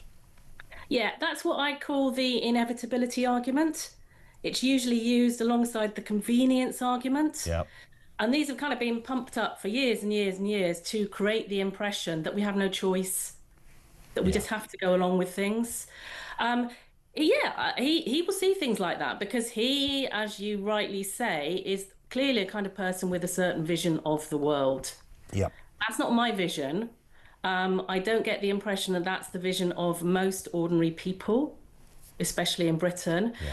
So it really is up to us to say what we want and what we don't want, and to just not be talked into things. I love the way. Sales talk. Indeed. I love the way that, Yvette Cooper, have you noticed when politicians try to flog these ideas, they do it with a little bit of a smile on their face. Nothing to worry about here. It's great, almost as if they've been paid by Saatchi and Saatchi to advertise it. Yvette Cooper talking about, primarily this is about immigration, knowing full well that that will appeal to a big sector of society. But, of course, primarily it's not about immigration. In fact, as far as I can see, that's going to be the least effective part of a digital ID system. Of course, and they've been trying different arguments to get this through again and again over the last few years. Yeah.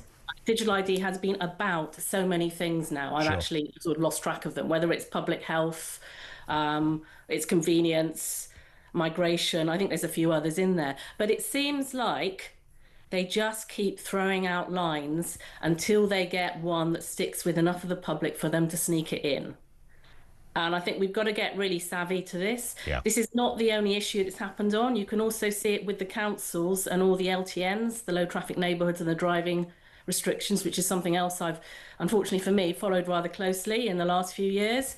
Depending on the council or the councillor and the day that they're talking, the reason that these things are basically roadblocks and necessary are, initially it was COVID, then it's congestion, then it's pollution, then it's health, then it's children, then it's net zero and climate change. A tone has been set. A bad habit has been got into by politicians and bureaucrats where they seem to think they can simply say anything to persuade the public to allow them to impose what they've already decided what they want to impose. And we must not let them get away with it. We will be sorry if we do. Do you sense, just a final question on this, Alex, that this... it's obviously going to come back to Parliament at some point, and doubtless with some vigour. I hope it certainly gets more time in the debating chamber than some of the recent new laws we have seen, particularly on abortion and things like that. But nonetheless, this is going to come back. Do you think, bearing in mind Keir Starmer's got a thumping majority, this will go through? I really couldn't say. I mean, I share your concern about the lack of parliamentary scrutiny. It seems almost the more important and life-changing the issue, the less scrutiny it gets. Yeah. I mean, this should be debated. This should require about 7 years of debate in an intelligent world, not like 70 minutes. Yeah, and it used to be. I used to be covering Whitehall and Westminster a couple of decades ago, and things were so different, unimaginably different. So, no, I don't actually have much faith in parliamentarians at the moment. It doesn't seem like they're listening and paying attention, really. That doesn't mean we have to accept it. Yeah? With this, with digital ID and with an awful lot of stuff to do with digital data and also the central bank digital currencies, which I think they're also going to try, they simply can't work without mass buy-in. That's true. And that cannot work. If you don't use it, I mean, I've been saying no now to a number of things. I'm on record as saying no to this, that and the other since 2021. We're saying no works, even on an individual basis. I do not do things that I do not want to do. And if there's a lot of us doing that, it won't happen. Yeah, there it is. Alex, we will speak again, I'm sure, on this. Great article, by the way, and thank you for being on with us. Alex Klaushofer, author and journalist, written a piece in The Spectator on this very point. Talks about it a lot. You heard what she said. A very measured answer, but it's a big fat no to digital ID. Your views on that? 0344 499 1000. Just we've got the voice of doom on the way. Day 9, I think it is. Looking forward to that. Will we get a winner? And talking of winning, what about this? The reunion of the century is just around the corner, giving you a chance to win a pair of Oasis tickets in Manchester. This is July the 19th, biggest show on earth. Yes, you heard it right. Oasis Live 25. It's sold out, but we can get you in. And that's not all, by the way. Alongside the tickets, we'll put you up in a hotel for the night. And this is rather tasty, we'll also give you 5,000 quid in your back pocket as well. Completely tax-free. So you want to know the details, everything you need to know and how to enter, have a listen and a look at this.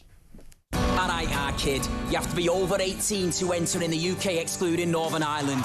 For a chance to win a pair of tickets to the most electrifying rock and roll reunion of the century, a hotel stay and £5 grand spending money, all you gotta do is text the word WIN to 83338 by Monday the 7th of July at 11 p.m. and you'll be entered into the draw to go supersonic this summer. Sorted. Right, here's all the legal stuff. Text costs £2 plus one standard network rate message. You've got to have the bill payer's permission or post your name and number to Oasis Prize Draw, PO Box 3190, Colchester, CO2 8GP, to arrive by 5 p.m. on the 10th of July. This is a TalkSport limited promotion run on TalkSport, Talk and Virgin Radio UK stations. Full T's and C's at talksport.com.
They put illegal migrants first, they put criminals first, they put foreign aid first, they put everything before. Oh, the father-in-law's on every afternoon, Robbie. He gets more and more mad. It's a joke. Why weren't they shot for breaking into the Air Force Base? Completely with you, Rob. In any other foreign country, those perpetrators should dead. It doesn't happen here because we haven't got any guns, we haven't got any soldiers, we haven't got any metal for the gates, the planes didn't work anyway. It's crap. It is true, though, mate. Somebody said to me on Wednesday last week, we are in danger of becoming a laughingstock.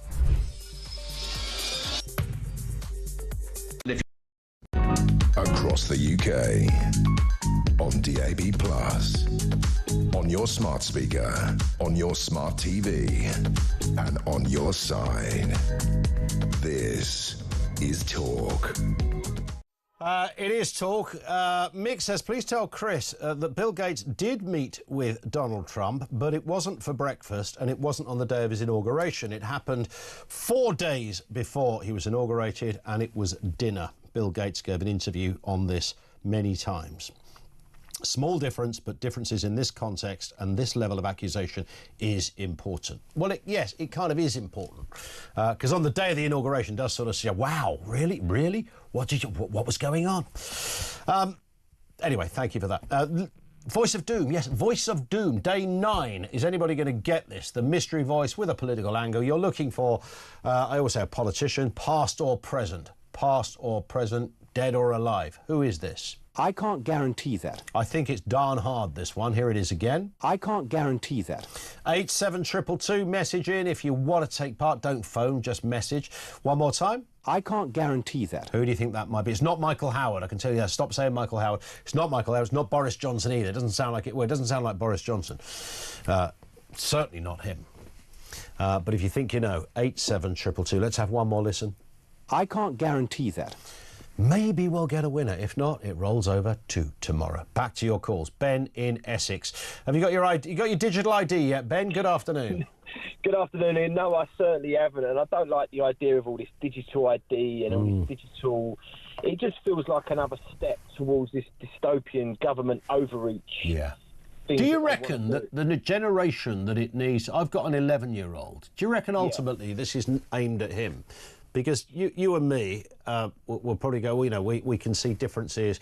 They're all growing up in a world of this stuff, and they might not have similar views. By the time, you know, it's going to be in half an hour's time, he's going to be 20, you know? I believe so, yeah. I believe that they're trying to sort of slowly erode freedoms and trying to sort of, overreach the public and take away what we should have, basic human freedoms. I mean, the public should have, its own rights to be able to think freely, have cash and not have to be tracked and traced and all of this sort of thing, because it takes away your rights to just be as a population. And that is really, I understand we need laws and we need to register things and have driving licenses and all that sort of thing, but I don't like the sound of it, and I think that younger generation will be slowly edged towards a society where they're tracked and traced, and we don't have the freedoms that we've, been lucky enough to grow up. Yeah, but will they? That's the Blair argument on all of this, Ben, is that it's a bit different, and there will be some privacy that's incurred, but that's what you get in return. You get a much more functional world where you can deal with everything from illness to immigration. Again, I don't like Blair. I can't stand the guy. And this gaslighty, sort of... What I don't like about this, Ian, is that with immigration is the government's problem. Yeah. It should have been dealt with, and it's like this whole, create a problem. Oh, we've now got the solution, but you've got to take away some of your... Yeah, and do you know what? I don't honestly think digital ID will have any effects on immigration anyway. Listen, Ben, I've got to move because the news is upon us. Thank you for that. We've got the great call from Ben. We've got the voice of doom coming up. Here it is. I can't guarantee that. Who's that then? 87222. Let's first get the headlines at 3 o'clock.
Across the UK, on DAB+, on your smart speaker, on your smart TV, and on your side. This is Talk.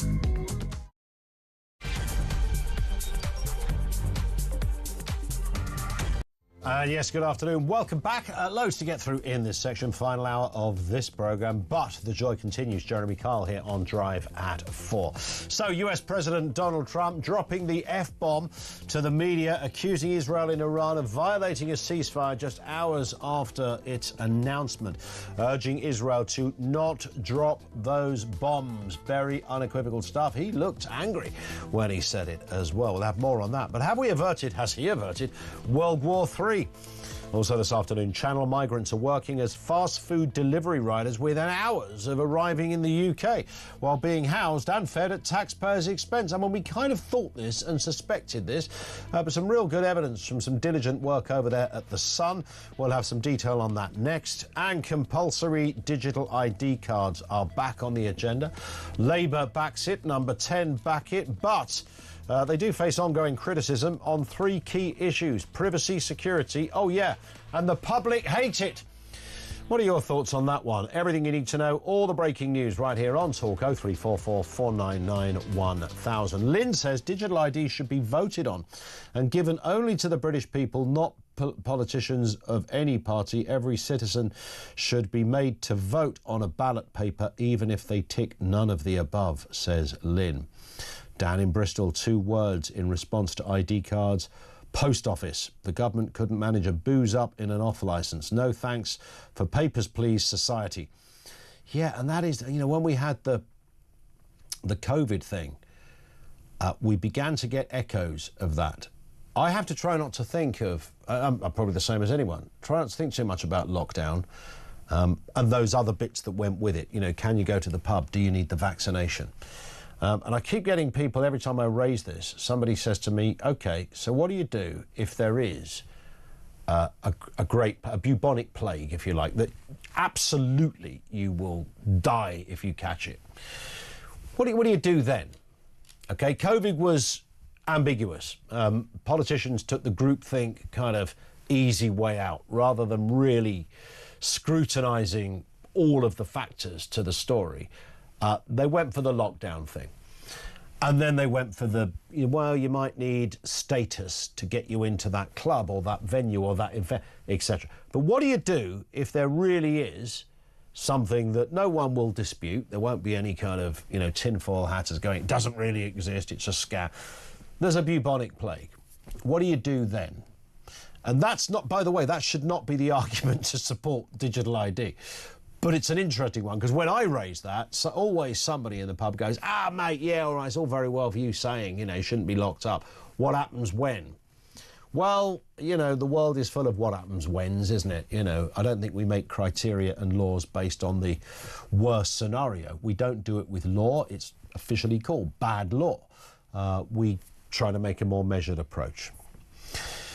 Let's look at this story then. Channel migration. Channel migrants housed in taxpayer-funded hotels are working for food delivery riders within hours of arriving in the UK. This is according to a Sun exclusive, earning up to £1,000 a week. They use asylum accommodation as hubs for black market work on apps like Deliveroo and Just Eat. Both companies insist they are constantly working to crack down on anyone working illegally on their platforms. Migrants, of course, are banned from working in the UK if they've been here for less than 12 months. Let's speak with Robert Bates, Research Director at the Centre for Migration Control. Robert, good afternoon to you. Afternoon, Ian. Thanks for having me. Nice to have you on. I mean, it's an interesting bit of journalism. This really good work for the journos over there at The Sun. But it does come under the category of tell us something we didn't know, right? I mean, we were already sort of aware that stuff like this goes on. It's just interesting to see it researched and reported on in this way. Yeah, and kudos to the journalists that did this. I think we all do know that it is going on. I think those of us that live in the north and see outside these hotels that have been transformed overnight, we see these orange bags, we see these green bags, and we think something's not quite right there. The fact of the matter is that the ability and the ease with which individuals crossing the channel can then go in and work for places such as this, or car washes and other sort of improper businesses, is a huge pull factor, and it's a huge reason why we see the numbers continue to go up. I think the way we've handled this situation since 2018 by scattering these individuals around the country in hotels with no real checks to make sure that they're not doing anything improper is a huge reason why we have this problem. And instead, what we should be doing is, if an individual is coming across the channel, breaking into our country illegally, they should be detained not allowed free reign around towns across the north of England or other parts of the country. They should be detained and then swiftly removed as well. That isn't happening, and it doesn't look like anything close to that will happen under this Labour government either. Yeah, and you have to assume that Mick the migrant, who's come from the backwaters of Eritrea, isn't that au fait with Just Eat or Deliveroo. So that would suggest there's a bigger empire going on here. Someone is facilitating this. I think so. I think we see certain examples as well of individuals coming here and sort of just suddenly disappearing into the black market. They often have things lined up for them. That's almost part of the pitch of those people encouraging them to make the crossing is, once you get to Britain, not only will you be put up in taxpayer-funded accommodation and fed and given treats, but you'll also have it very easily provided to you, the access to the job market as well. So it's a huge draw factor. I think Deliveroo, Uber Eats claim that they're doing as much as they can to be clamping down on this. I mean, that's frankly for the birds. The whole substitution process they have in place when an individual with an account is able to sort of lend it to his mate to go off and do the business for him is what's really driving this problem. They haven't done anything to clamp down on that effectively. And also the Home Office as well has a lot to account for. It needs to be doing a lot more to terrify these businesses into actually making sure that the people working for them are compliant. And that includes massively upscaling the fines that these businesses are levied once they're found to have broken employment law. It's about up to 60,000 at the moment. I think that should be increased threefold. Yeah, and you'd think on some occasions they could send the old Bill round to a hotel where there's a lot of these bikes parked, and you can see quite obviously there it is right in front of you, Deliveroo bikes or Just Eats bikes, and take some action in that respect. I mean, I've not even heard of that happening. No, you'd think spot checks from the Home Office as well to see, make sure everything's in order, make sure nothing improper is going on. These hotels seem to be guarded by one or two individuals who look incredibly disinterested. They stand there in the porch smoking a cigarette whilst these migrants sort of stream out with these orange rucksacks on their backs, cycling off on bikes. And you kind of think, who is actually keeping a check on this? Who's actually making sure that nothing is going wrong? And of course, there's a huge security threat here as well. If these individuals haven't properly been vetted, we don't know where they've come from, and we're suddenly inviting them up onto people's doorsteps, often late at night in the dark as well. You have to really wonder what's the implications for that, for the safety, especially 100%. I mean, this is pretty schoolboy stuff. You haven't got to know loads about immigration law to understand that this is fundamentally wrong. In fact, it's dangerously wrong. And yet, it's sort of given almost a hands-off approach from either border control or force or politicians. It's kind of just talked about and then we move on to something else. Well, immigration enforcement in this country is woefully A, understaffed and funded, but B, inadequate when it actually comes to conducting those raids as well, and those sort of spot checks on employment practices. It doesn't do anywhere near enough to actually carry out those visits on businesses. I mean, we all know which businesses are most likely to be employing individuals illegally. It's the sectors, the studies from the Home Office that have shown very clearly that a disproportionate amount of those working in this country legally are in three sectors of food delivery, of car washes and of retail as well. So there's a good starting point. There's another story here as well that took our interest today, Robert, while you're with us. Police in Northamptonshire warning asylum seekers not to harass women or film near schools. I mean, if you wanted an example of the kind of bizarre, perverse world we are living in, we've now got the police having to ask people politely not to sexually assault people.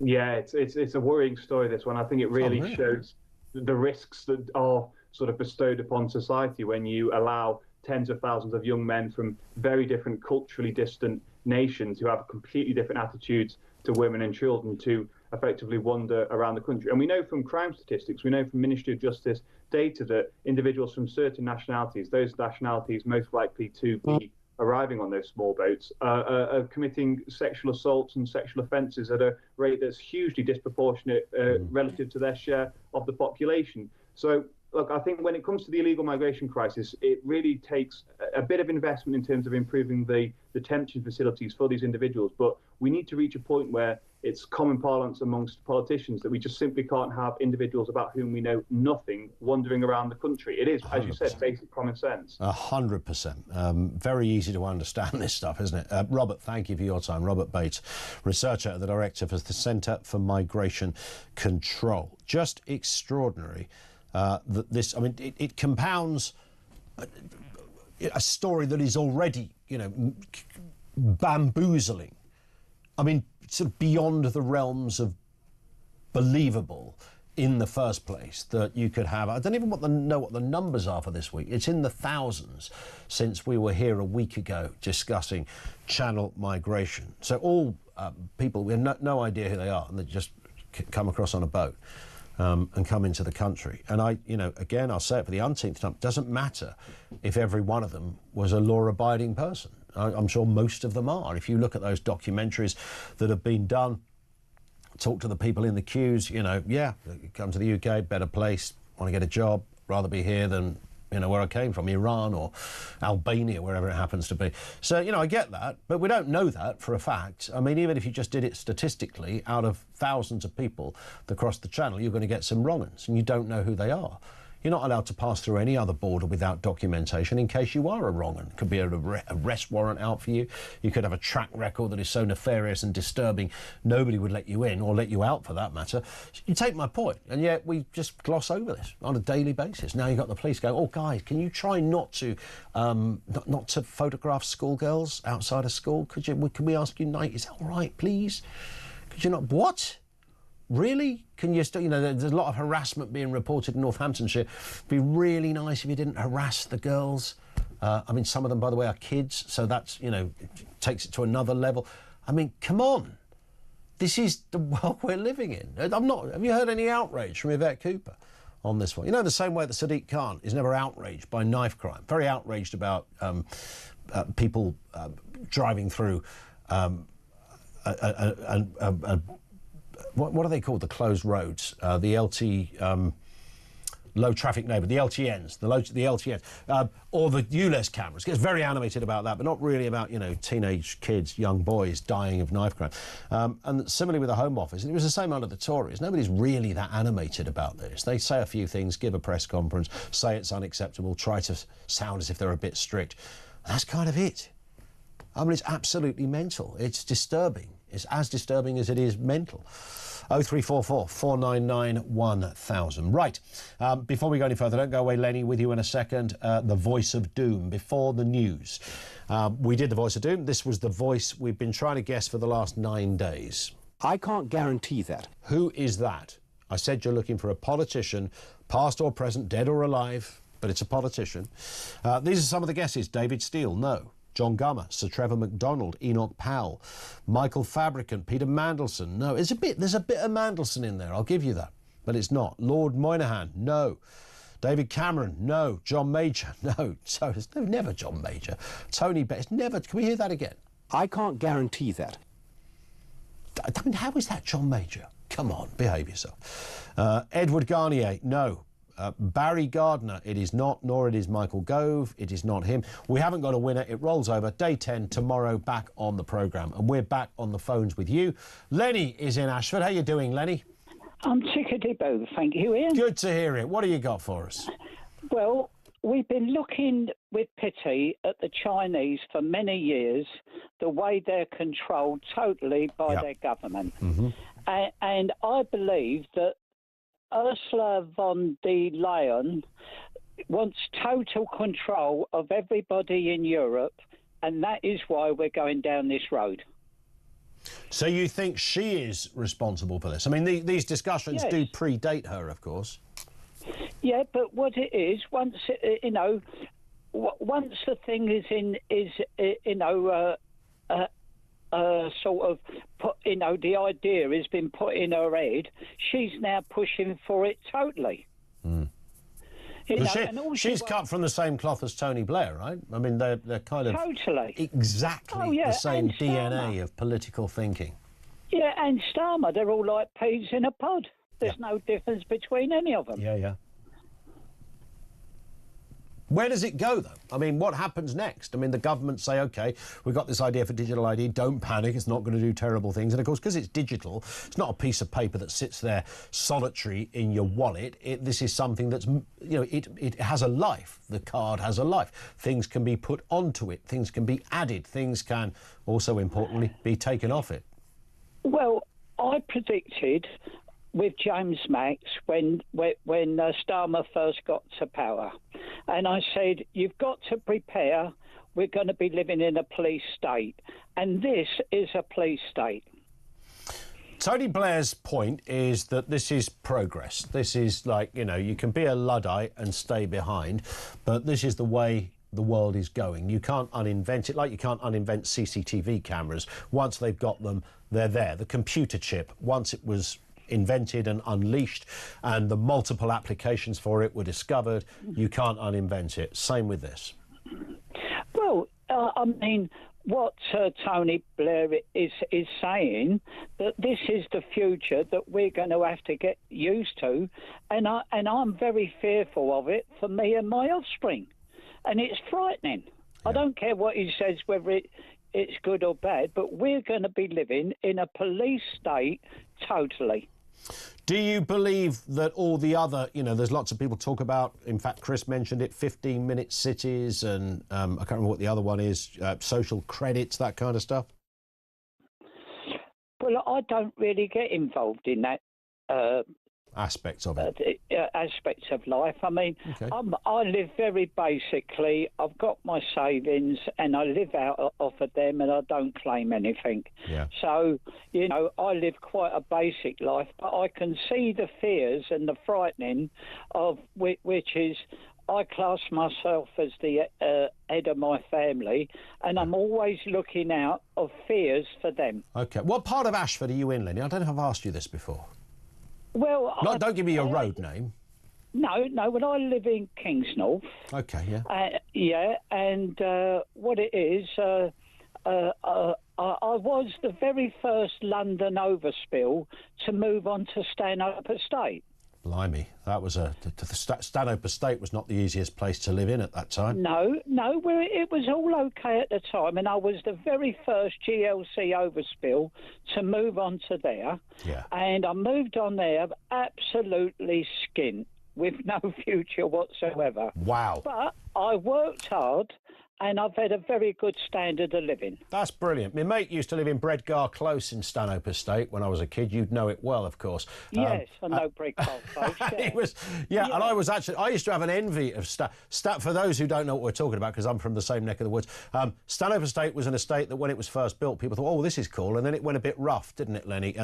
But I always thought as a kid it was quite cool over where we lived. There was something about it that I thought was it had a bit of rebellion about it.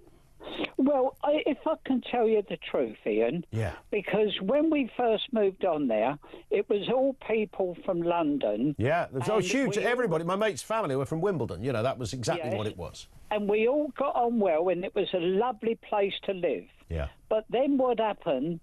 The Londoners started buying places at their own houses and moving off. Yep. And then the people that moved in were the ones that caused the problems. Wow. And that is the truth. There it is. Yeah. And now you've got a 5-bedroom detached on Park Farm, haven't you? That's what you're telling me, Lenny. No, I used to have a four-bedroom, a 16th century farmhouse. Nice. Sitting in 4 acres. Nice. You see, you see, but then you mentioned Kingsnorth, and that's been, you know, built up around that place in the last few years, haven't they? Goodness me. Listen.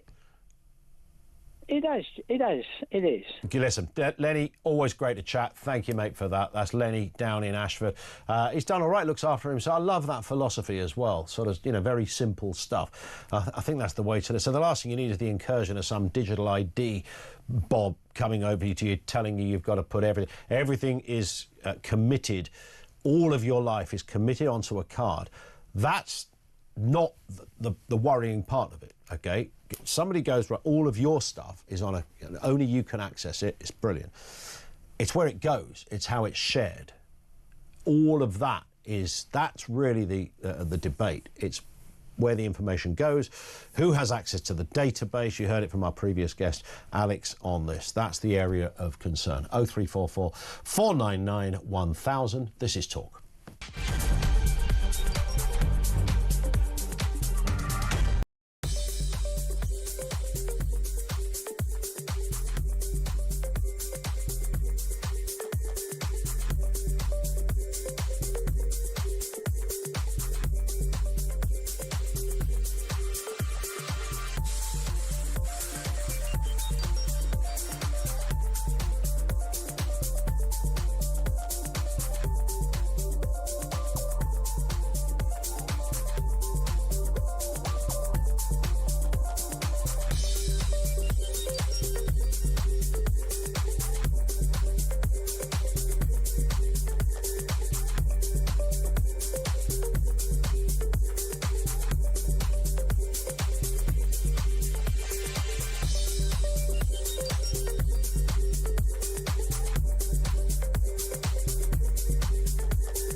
was a brilliant man put it to me last week that there are three Donald Trumps in Donald Trump's mind. There's the winner, the deal maker, and the peacemaker.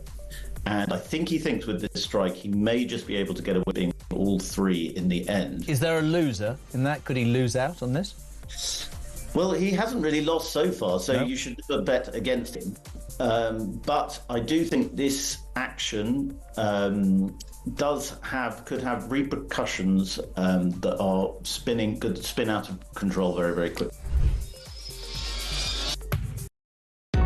Across the UK, on DAB+, on your smart speaker, on your smart TV, and on your side.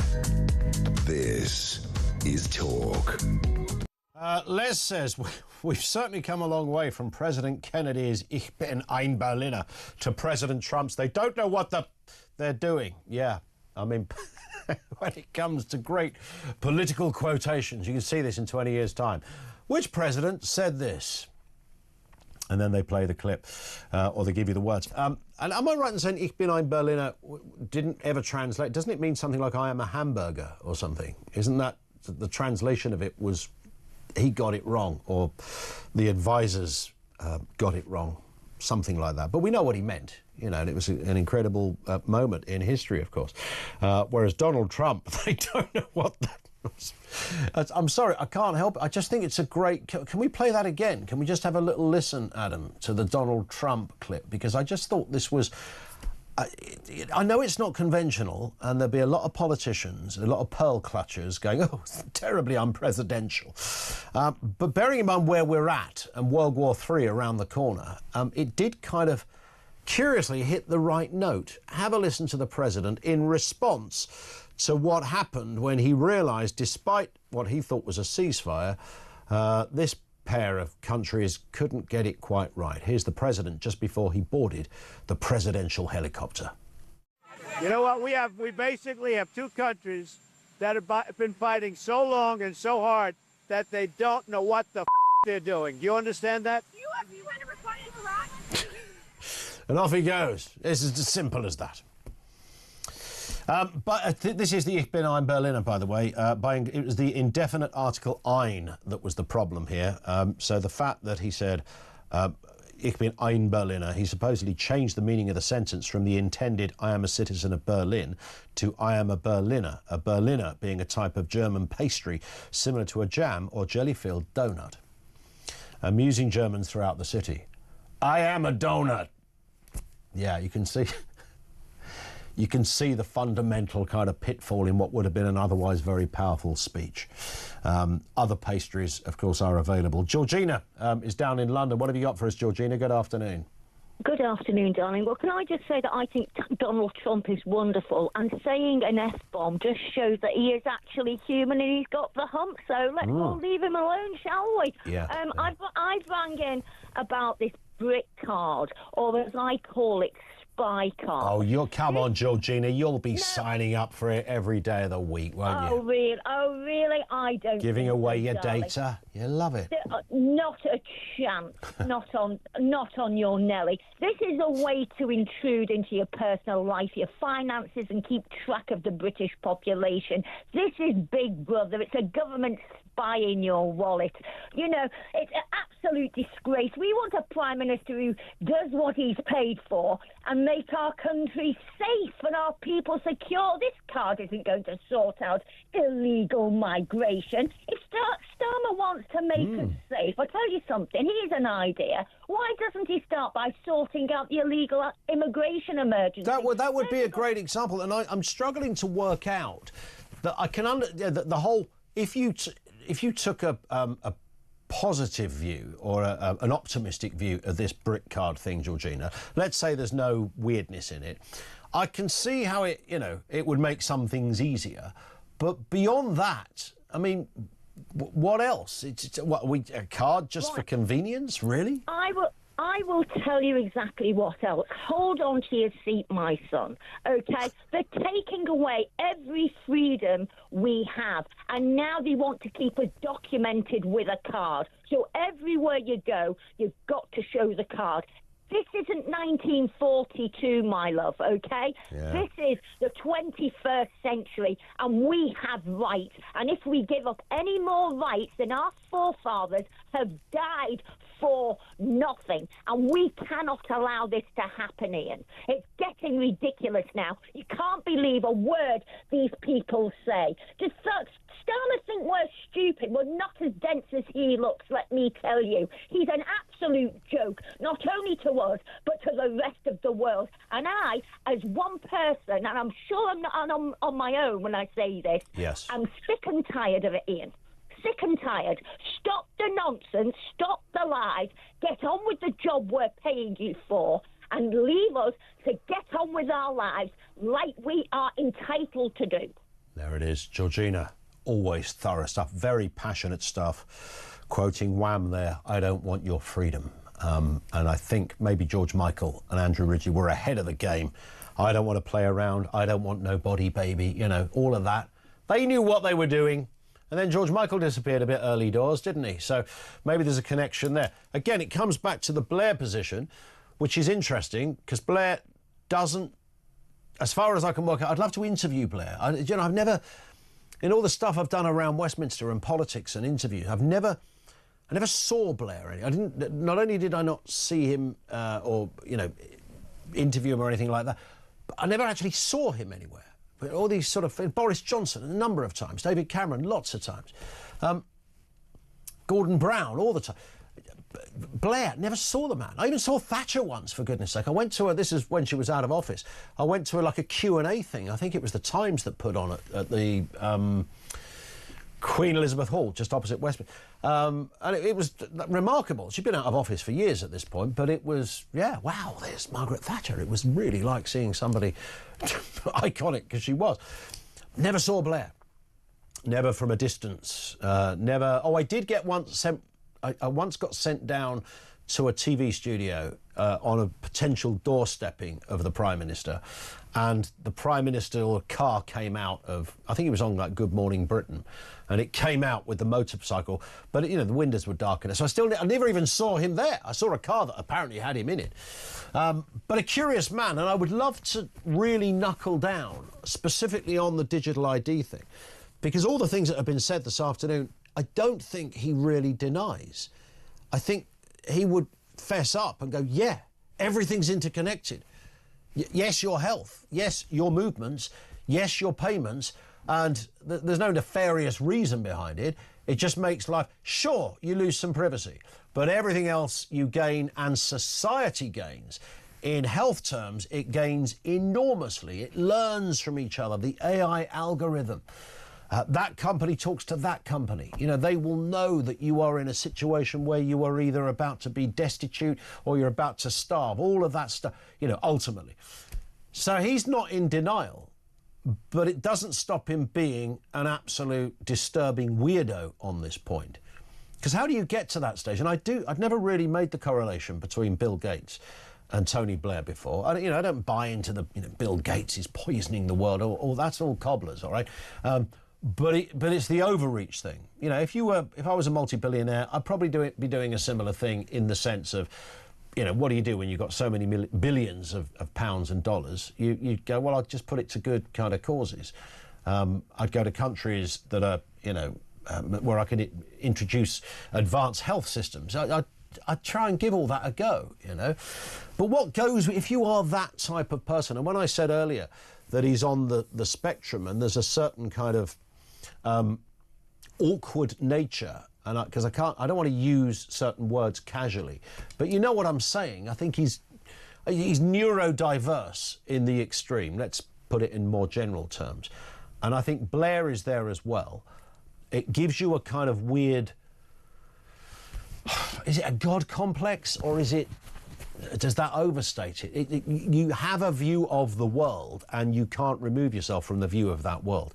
And some of it may well be okay. If you want to send 12 billion squid to a country where kids are starving and you want to make them better and stop them dying of malaria, I'll shake your hand, mate. That's brilliant. But that isn't where it stops. And it's a continuation of, I can do more. There is a God complex to it. And I think Blair has a little bit of that, where they see the world only through this one kind of prism. And there might be elements of it that, yeah, there is an inevitability. The world is getting smaller. We know that. The internet kind of properly sealed that one off. Social media has taken it to a new level with booster rockets on, and artificial intelligence will take it a step even further. So his point is it's going to happen, so just join in with it. But it's a curious, weird, wonky worldview that has dangers to it. But I don't think he's in denial about the concerns. His point is, yeah, just surrender some of that. Your privacy, you've still got most of it, 10% gone, in favour of the kind of good, if you like. Are you buying into that caper? 0344 499 1000.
Across the UK, on DAB+, on your smart speaker, on your smart TV, and on your side.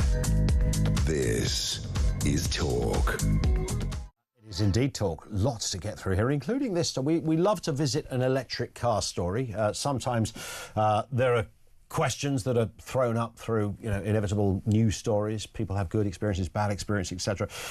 Clearly the future of driving, I think we all accept that, whether you love them or not. But there's an interesting one here. Electric car owners could face higher electricity bills for charging during peak evening hours. This is under proposals aimed at easing pressure on the grid, which has been a not unreasonable concern about when the entire nation starts charging a car. Can it cope? Supplying power between 4:30 and 8 p.m. is up to twice as expensive as other times, yet electricity prices remain the same throughout the day.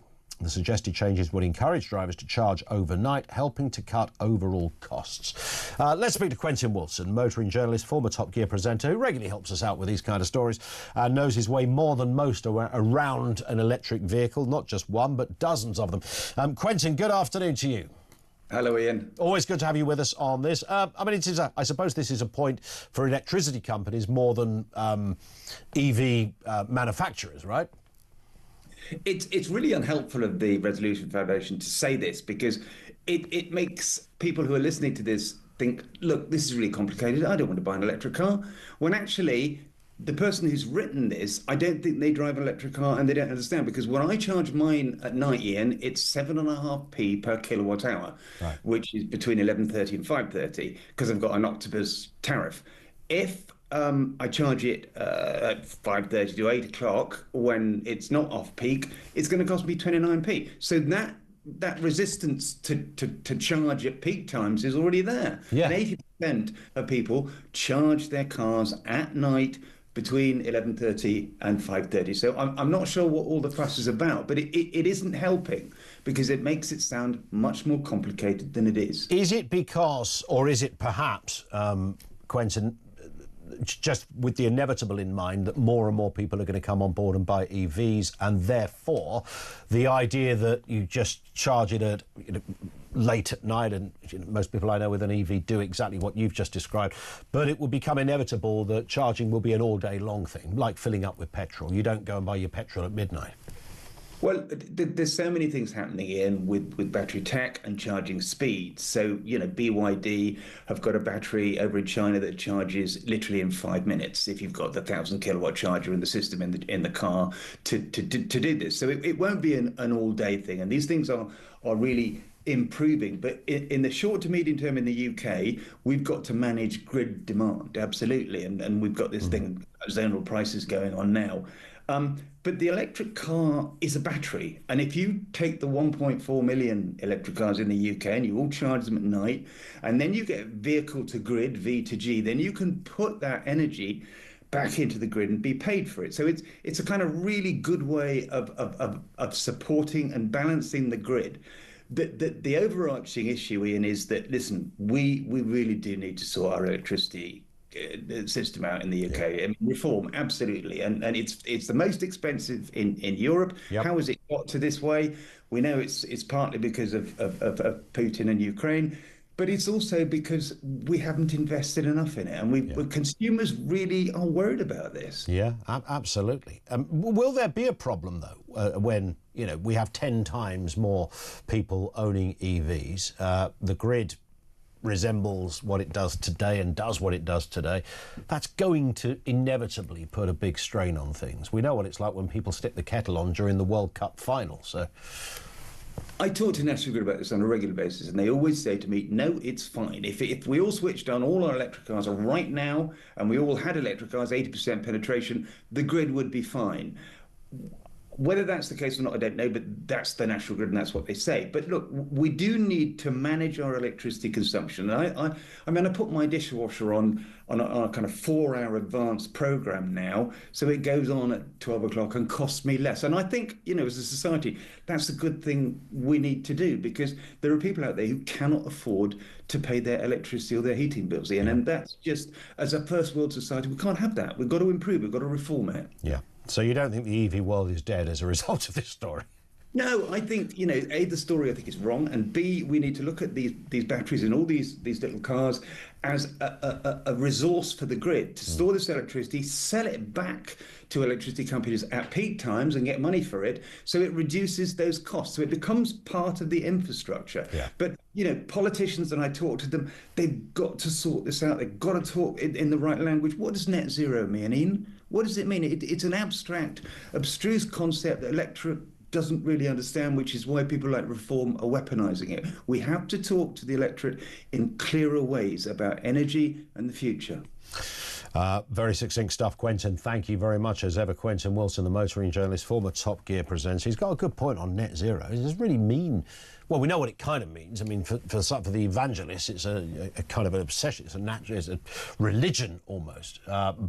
But if you were advocating the net zero argument, I'd pick a better turn of phrase than that one.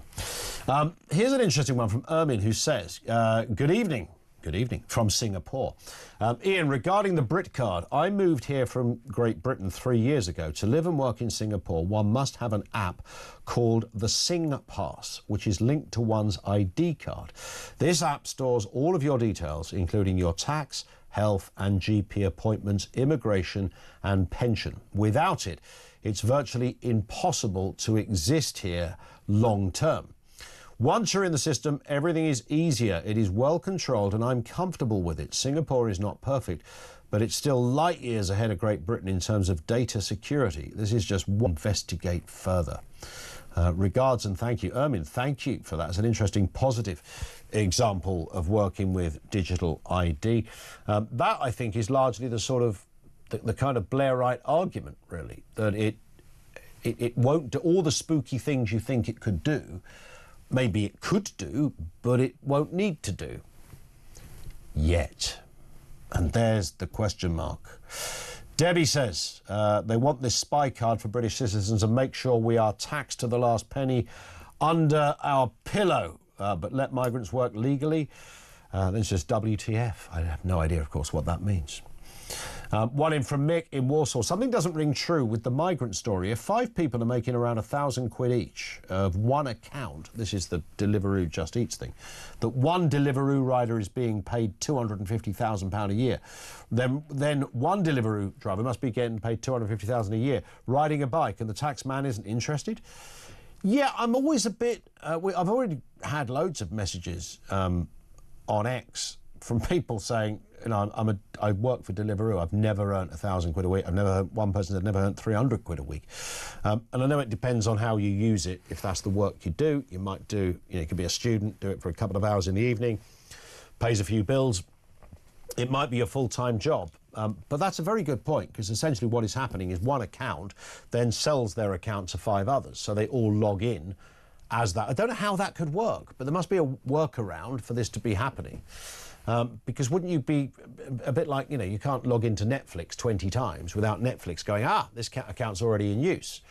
And certainly when it's in use and there's money being made from it, wouldn't the algorithm at Just Eat or Deliveroo say, we've got simultaneous things going on with the same rider? How do they get...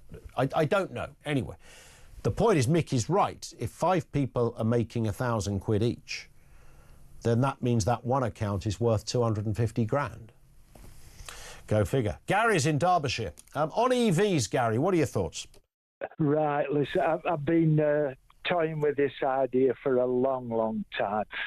What we need is like a car club. You get one vehicle that does plenty to the charge, either a BMW or a BYD. Yeah. And what you do, you put it in a charging station, and they're all identical cars. You pay a subscription, and you're driving, and when your car's down to less than 30 miles, you just swap it over for another one and drive that away. And if you're going down somewhere long distance, just drop it off at another station and pick up another one that's already charged So up. nobody owns the... You don't need to own the car. Oh, no. It's like these bikes, you know. I was just going to say that. It's that, isn't it? Yeah. Exactly that. Yeah. And it's the same as a businessman. He goes down to London on the train, and then he picks up a vehicle. If it's to go in out to London, you know, drives it round, drops it off at the station where there'll be a charging thing, and sets off back. You know, it's. Would you be okay with that? Absolutely, yeah. I mean, what you're going to have? You're going to have a briefcase with you, or a pram, or something. You can have a child seat in, you know, and just it'd be like a petrol station, but a large charging area where maybe 100 cars already charged up. And as some go out, new ones come in. Yeah, I can kind of see a world with whether you could do it or replicate it right across the country. In terms of it replacing every vehicle, I don't know, because some people would still need, you know, you might want to take the family to the seaside and there's no car near you. But I take the point, and Gary, thank you for that. I would imagine someone's already thinking this. I guess that, just thinking off the top of my head, the downside would be it's a much bigger endeavour, isn't it, to do what they do with those Lime bikes and others, those kind of electric bikes that just get scattered around the pavement. A car's a bigger bit of kit, so, you know, to store 1,000 cars somewhere would take a little bit more than, you know, 1,000 bikes. But the principle, I can absolutely see that. If you thought you could just turn up at, you know, Manchester Piccadilly, walk round the back and there's a big lot, and you jump into the car, you drive it back there, jump on your train, get home to Euston Station, jump in another car, because there's a... Yeah, I mean, the principle... Well, somebody must be thinking about that. I'm sure someone's going to say, yeah, they're already doing it. It's called hiring cars. But you know what I'm saying. Something that's a bit more... You don't have to go through the paraphernalia. You just pick it up, log in, and away you go. And, of course, you won't be able to speed because the car will be controlling you. And you won't be able to have an accident because the car will be controlling you. So everything's autonomous in this new world, and your digital ID will say that you're using it. You won't even have to do anything. You just open the car. You won't have to swipe it. It'll already detect, here comes Ian, ready to jump in the car, and it will charge you accordingly. You won't have to move. You won't have to input anything into your phone. It will just be read automatically as you go. Joanna in Salisbury says, digital ID, just look at the control in China. You can visit another city if you displease or have different ideas from those that control the country. Look at Hong Kong and the surveillance with ID.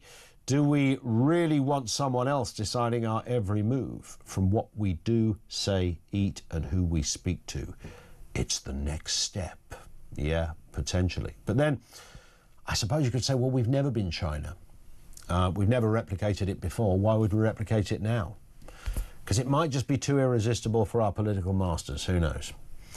We're going to talk to Jeremy Kyle shortly. He's got a big show at 4 o'clock on Drive. We'll find out exactly what he's up to. In the meantime, a reminder of how you could win the tickets of the year. This is, of course, the reunion. No, it's more than the year. It's the century, I think. It's just around the corner. Your chance to win a pair of Oasis tickets in Manchester, July the 19th. Yes, you heard that right. Oasis Live 25. It's actually sold out. But we know a bloke that can get some tickets. Oh, yes, we got a pair of these beauties to give away. And in fact, it's not just the tickets. We'll put you up in a nice hotel for the night and we'll give you 5,000 quid. This has got to be worth a punt, right? It's got to be worth a punt. Oasis tickets, nice hotel, £5,000. You kidding me? Only here at Talk. Listen up right now for everything you need to know and how to enter. Alright, kid, you have to be over 18 to enter in the UK excluding Northern Ireland.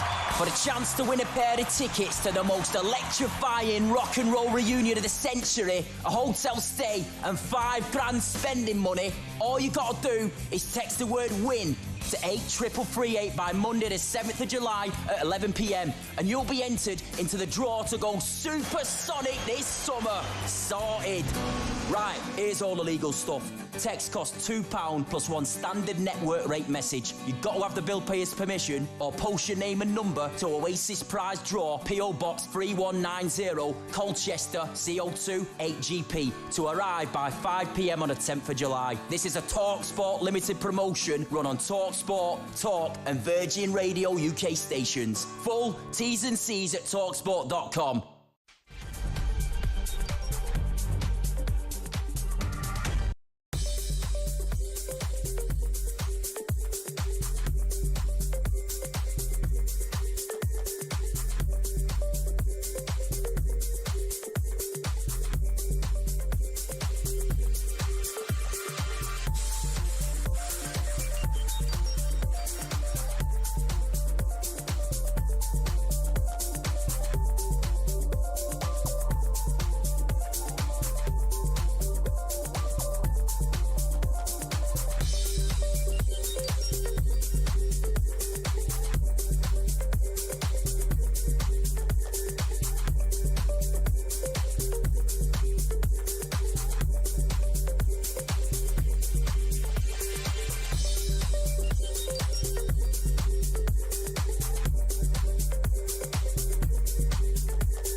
They put illegal migrants first, they put criminals first, they put foreign aid first, they put everything before. Oh, the father-in-law's on every afternoon, Robbie, gets more and more mad. It's a joke. Why weren't they shot for breaking into the Air Force Base? Completely with you, Robin. Any other foreign country, those perpetrators dead. It doesn't happen here because we haven't got any guns, we haven't got any soldiers, we haven't got any metal for the gates, the planes didn't work anyway.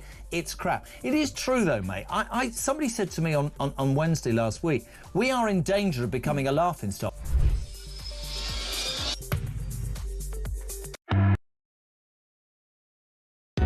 Across the UK, on DAB+, on your smart speaker, on your smart TV, and on your side. This is Talk. It is Talk. Sharon says, I wish we could abolish chatbots, non-human helplines, and e-consult. Oh, the online doctors. Is that what they're called? I mean, there's many of them. Is that one of them? eConsult. And AI will be humankind's downfall. That is it. Have a good day. Yeah, I mean, the AI thing is... if you've seen some of the stuff online that is happening with AI, at such just breathtaking speed, and I'm talking about the kind of fun stuff, you know, people making movies and writing songs, but just by asking a computer to write it and, you know, 5 minutes later, if that, it's provided it. And you look at that and you go, wow, that's just like, I want this, and up it appears. You want it to build a website. Build me a website. I want it blue, black, and with some gold around the corner. I want it to have my name on the top, what I do for a living, some funky photographs, make it modern and attractive to young people, but readable to old people. Bang, there's your website. That's a trade gone. Animation, a trade threatened. I mean, musicians, copyright, disappeared. The list is endless. And that's just really the kind of obvious creative stuff. That's before you get into the nitty-gritty of accountancy and law and areas such as that. Sharon is in Suffolk. Sharon, what have you got for us? Good afternoon. Good afternoon, my sweetheart. I've just been listening with wry amusement to all these people having brain farts about an ID card. Yeah. I wonder how many store cards these people have got. I wonder how, you know, they phone up yourselves and your young person, a gentleman today, answered the phone and said, hello, Sharon. He knows it's me. Yeah. Do they contact the DWP, the DVLA? Have they got driving licences? Have they got a passport? Are people so daft? They, in quotation marks, already know what we buy, where we shop. Our phones listen to us. Yep. You know, I can speak to my son about Japan, and all I get is Japanese ads. Do you really? Yeah, and I want a good phone and a good network. Yeah. Everybody's worried about, know everything about us already. The only people who have to worry are the people who are criminals or do not qualify for an ID card, who can be picked up because they haven't got an ID card. Your normal Joe in the street, like you and I, what do we have to worry about? They already know it. That's why we get coupons. That's why we get advertising through our mail and email. Yeah. They know everything anyway. So Does it? So it doesn't bother you, Sharon? What, having an ID card? Yeah. I've got one anyway. I've got my driving licence. I've got my passport, which is biometric. Yeah. You know. You're on the database. We're watching you. I can actually see your living room from here, by the way. Oh, you'd be bloody hard because I'm in my car. Well, no, that doesn't mean I can't see your living room, though. That's the point. Yeah. Listen, Sharon, go on. Yeah, my dog is registered, so they know what dog I've got. They know what dog food I buy. Yeah. It's all there. It's all there. We already know it. We already know it, so don't get spooked. Sharon, thank you very much indeed. Sharon in Suffolk on ID cards. Jeremy Kyle. I'm in trouble. What have you done? What's happened? They've found out that I've been moonlighting as a Just Eats driver, delivery driver. Listen, you know when you bought that masala round the other night? Yes. And I gave you the wrong number. Yes, I'm sorry about that. And I said it was 58 or something. Yes. And it was meant to be 63, but you still gave me the meal. Did that get you in trouble? Yes, it did got into trouble. But there you go. Cold. You know, cold, have you seen this story? This is my favourite. The Home Office bribery asylum seeker. Have you heard about this? A Home Office asylum officer sworn to uphold the rules has been jailed for taking bribes to grant asylum. Imran Mullah. I saw this fella. Imran Mullah, another mad mullah. We dealt with him yesterday. Trump did his bit yesterday, didn't it? It was quite interesting drive time yesterday. There was sort of war in the middle of it. Everybody sort of sat up. And then by the time you finished, there was no war. Sort of World War III started at about 4:20, and by 7 o'clock it was all right, really. Kev was doing his stuff. Yeah. What's your big story today? It's dreadful on the front of the Sun, isn't it? I mean, honest to God, man, what are you supposed to say to people? I wonder these people, I heard you say it when I was in the makeup room, the people that run these migrant hotels, do they just see them park their Just Eats bike with their bib on? Well, that's what I mean. walk to their room. We've had calls from people. There was a fellow, I think he was a plumber or something, doing some work at a hotel. Yeah. And he turned up there's all these bikes there. And some of them were plugged in, being charged up, ready for the next sort of shift. Thinking, what's a bit